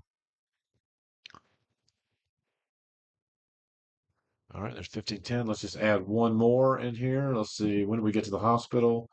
Yeah, actually, that's good. All right, so we have 2 nitros, one aspirin. Okay, great. And let's see, transport destination. So number of patients transported from the scene was 1. The patient was moved to the moved to the ambulance by stretcher, which is always your number one bet when documenting. But don't document that you put someone on a stretcher and didn't do it. Okay, don't be that guy. Again, this is a different era of EMS. I mean, like a lot of stuff that you did on the ambulance just went completely under the fucking radar, okay? But you guys aren't getting away with shit anymore, okay? You got police body camera videos. Maybe you're wearing a body camera. Uh, you got even the fire department's fucking trying to throw you under the bus. I mean, that's not new, but they would work with you a little. They would kind of work with you in my day. I mean, like you might be working there, and they might like the police, or maybe the police are even working against you. You know, so patient position of transport, semi-Fowlers, semi-upright, uh, EMS transport method, ground ambulance. They're acknowledging that you could transport someone to the hospital. Someone could be transported to the hospital by POV, by Uber. Let's say you went to Capital Regional Medical Center. And also, I think when you fill this out, I think there's going to be some type of um, they might limit they might limit that list to just people within your distance. So there's a lot of administration, like back end administration stuff that can be done to make this a little bit to cut down on the number of options that you have here. And so that being the case, um, the but again, so it's like again, if you work for a big ambulance service where they had to figure this stuff out and they were using this system, they would have figured it out. If you work for, I don't know, Franklin County EMS, I'm not trying to throw them under the bus, but they don't do shit but go back and forth to Athens or Anderson. That's all they do over there. Okay, and they're all paramedics. Like every single person over there is a paramedic. It's a job like someone like I'm 53 years old and I want to go work for an ambulance. Where do I go? All of a sudden, the recruiter from Franklin County calls me up. Reason for choosing the destination: patient choice. Okay. Hospital capability is just a normal hospital. Okay. Actually, let's make this STEMI capable. If you look at it, there's STEMI capable, and then there's STEMI capable 24/7. So that's another thing got to be so. I mean, again, you're in Atlanta. Who can do like PCI is a cath lab? Okay, that stands for percutaneous. Um, damn, what does it stand for? Let's see, PCI. PCI percutaneous. I think it's in intervention. My bad. Percutaneous intervention. Jeez, how did I forget that? Well, okay, so some hospitals are like I said, when you start getting outside of Atlanta, you'll start seeing like there's some places that can do it 24/7, like Gainesville, for instance. They can do this all day. They've set themselves up as the cardiac hospital north of the perimeter, basically. If you're like north of north of 285, your best bet is Gainesville. They are the shit. So, and yeah, and the cardiologists in this area are running the show when it comes to a lot of stuff. So the but is that the way it is in, I don't know, Anderson? Maybe, maybe not. Maybe Anderson has that. That's a bad example. Let's say maybe LaGrange, perfect example. LaGrange. LaGrange has one hospital. It's probably a pretty good hospital. It's probably really busy. A lot of crazy shit happens there, but they probably don't have a. They may or may not have a cath lab, and it might be a stroke center. You know what I'm saying? So like, it just depends on the area. You have to think about like what's the world like. You know, not just like what's Atlanta like. Atlanta's can be. Oh, hold on a second. Oh, hey Moody, let me call you back in about 15 minutes. Okay, cool. Bye. All right. So anyway, moving right along. Um, Hospital team activation. Yes, it's going to be. We alerted a STEMI. Do you see STEMI? So well, let's look at the kind of team activations they have. They have sepsis team. That's only going to be at like what kind of hospitals have sepsis teams? Gainesville, Northeast Georgia has a sepsis team. Emory's going to have a sepsis team. Any of the Emory hospitals are going to have a sepsis team. Most hospitals that have cardiologists have like PCI, do cath labs and stuff. They will pretty much always have a sepsis team. Um, so you have trauma centers, most of which only are primarily designed for adults. There's also pediatric trauma. Okay, that turns into a big fucking problem if you got a car accident with two adults and two children. Where do you go? It's real easy in Atlanta. You go to Grady, but what do you do otherwise? Well, then you just kind of like you wish you worked someplace else. Is there a cardiac arrest team? Yeah, I guess, but that's something that I should all do. Obstetrics, look, ER is all.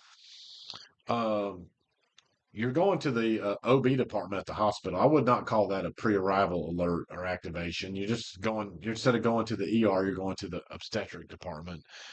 Um, and then trauma center. All right, so we'll make our trauma team activation at. Let's see. Let's see.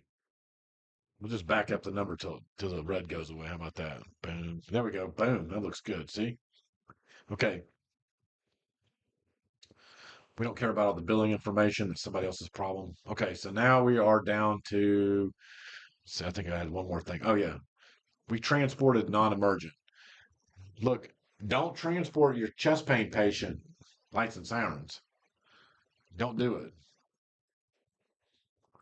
Okay. Because if you do, this is what's going to happen. uh, it's going to it's that's A, it's not defendable, and B, what's going to happen here is you're going to find yourself aggravating this patient's condition. You're going to make their MI worse. Okay, so that's the problem with that. All right, so now your narrative. So now we got to go back to and address what did we not cover with our data. Okay, that's what we have to address.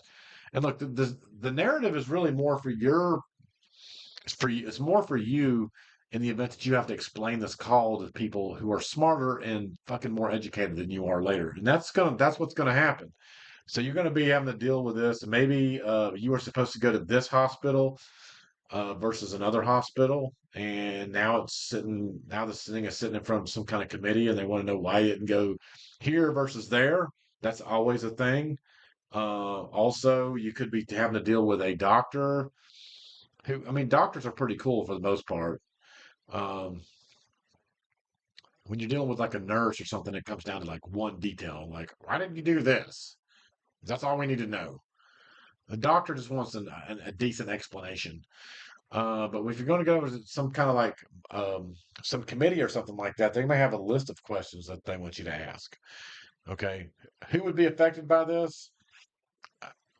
I don't think anybody really would, to be honest with you, because I mean, like, if you can get this guy to the cath lab, um, you know, this could work out really well for him. Okay, much better than say going to the local ER. The cath lab may have the ability to take this MI and just make it go away. All right, so let's start with the scene size up. So the scene size up is the scene was safe. It was one patient, no mechanism of injury. Okay.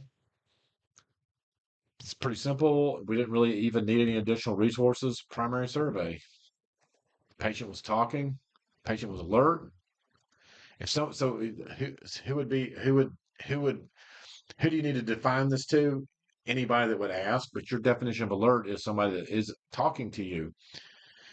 Oriented, you could say that, but actually, at this point, we're just primary survey doesn't even matter. We're not worried about levels of orientation. We're just worried about levels of alertness as it pertains to the airway, and the airway being clear. So people who are alert have a clear airway and can talk to you.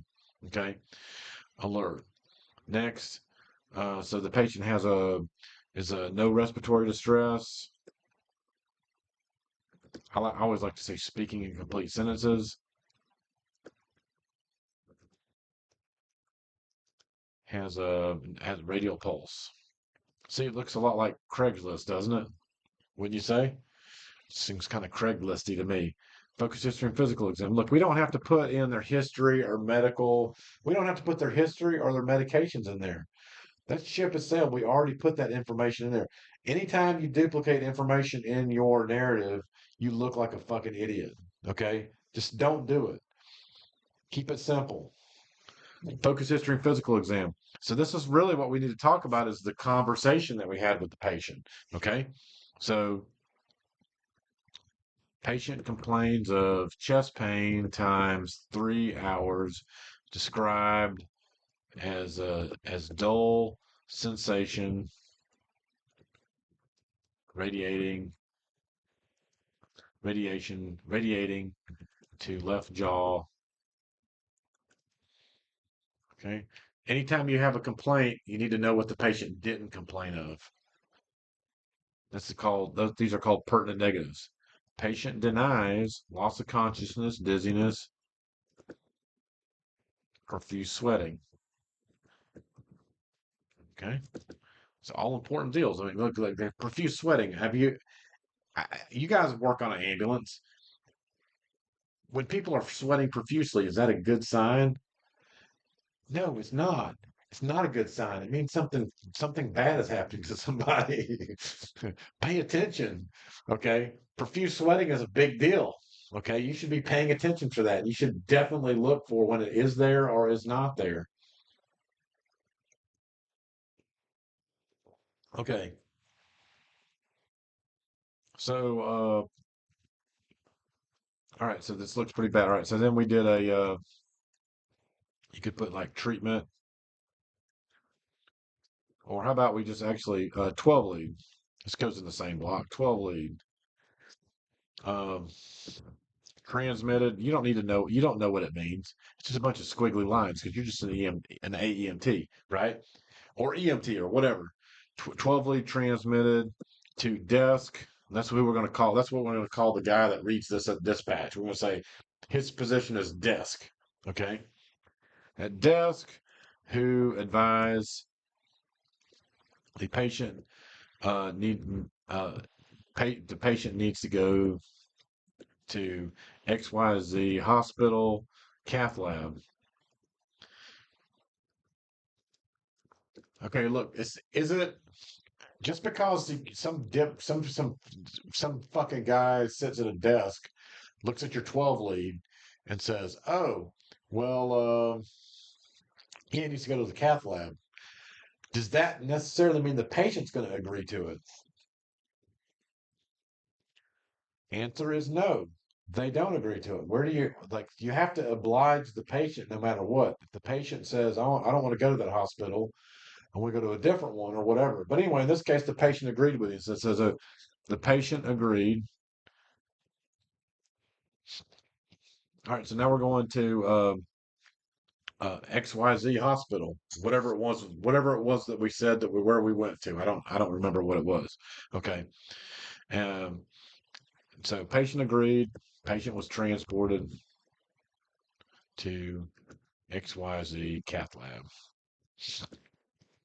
All right. That's pretty simple, cut and dry. I mean, look, since you're not having to make any sort of like explain why, like exactly why you said that you were told to go to the cath lab. Your desk guy said go to the cath lab. It's not that big of a deal. I need to figure out why we only have 98% validity here.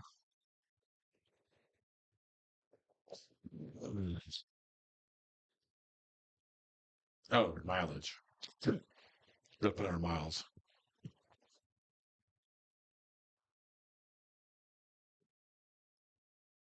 Okay, there you go, 100%. All right, and there you go. And that's chest pain call, STEMI for an AEMT or even an EMT for that matter. We could have started an IV on this patient. All right, so look, that's what I want you guys to do. So like you know that you guys are going to have 20 patient care reports, right? So you're going to need to go through these and maybe duplicate some of these calls, or maybe add some calls of your own. But I hope this is helping out. Does anybody have any questions, concerns, comments, considerations before we close?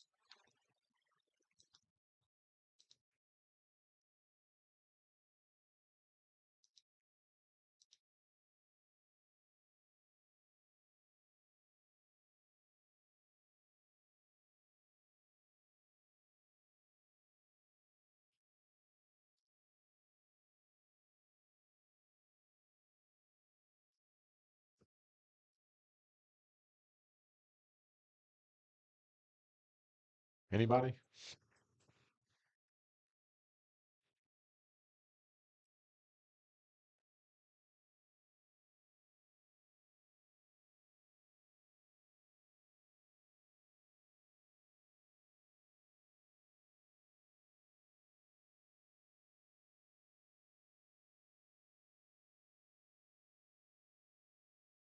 All right. Question: do we do the PCR on here? Yeah. No, you do the PCR on my website for the third rides. So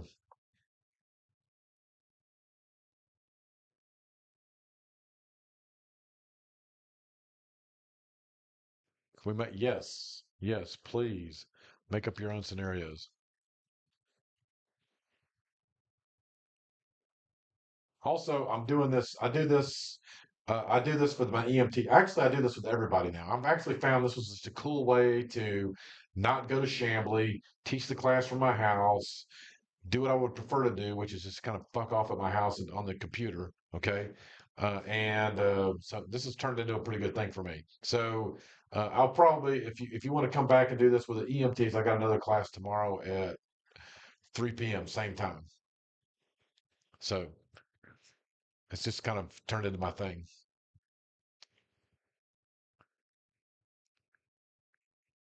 No, you can do them during the week. It doesn't matter. All right, cool. Very good. Yes, you did y'all do you need to see how to schedule a shift on the website?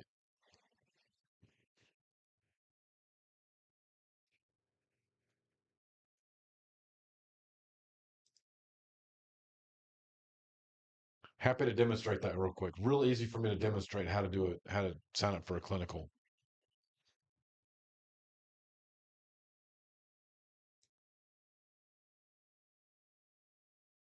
All right, here, I'll just do it. Okay. Um,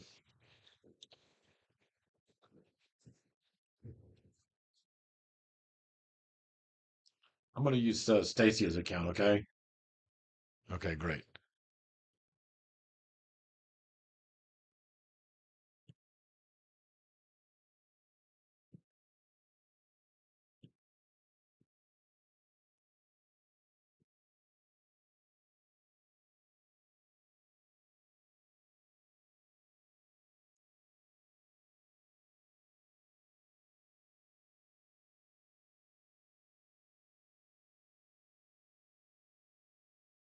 Okay.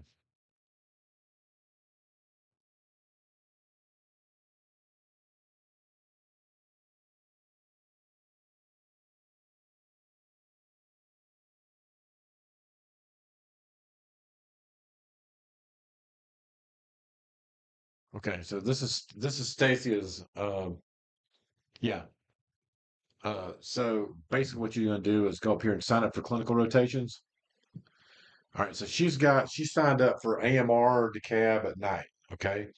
So these are the dates that she selected, and she selected it from this list of dates. If you're not seeing dates on your page, that means that you didn't select a site. You have to select a site before you select the days. Look, I wrote all this software. I mean, it's not, it doesn't look good, but it's Craigslist worthy.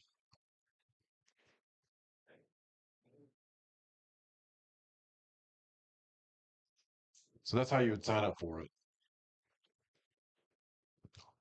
You have to be approved for a clinical site before it will give you any dates. Yeah, class next week will be in person. Oh, all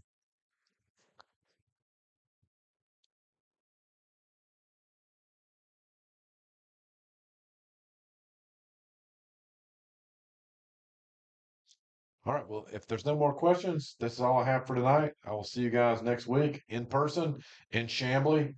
Thank you so much. I feel like this was a fairly big success. So I hope you like this format. I'm sure you'll want to do it again. So I do appreciate the fact that y'all all showed up. You for the most part was on time, and you guys participated in my lesson. So I do appreciate that, and thank you very much. I hope you learned a lot from it, and thank you again. All right, I'll see you guys next week.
Okay, I'll take that as see you next week. All right, y'all be good. See you. Bye.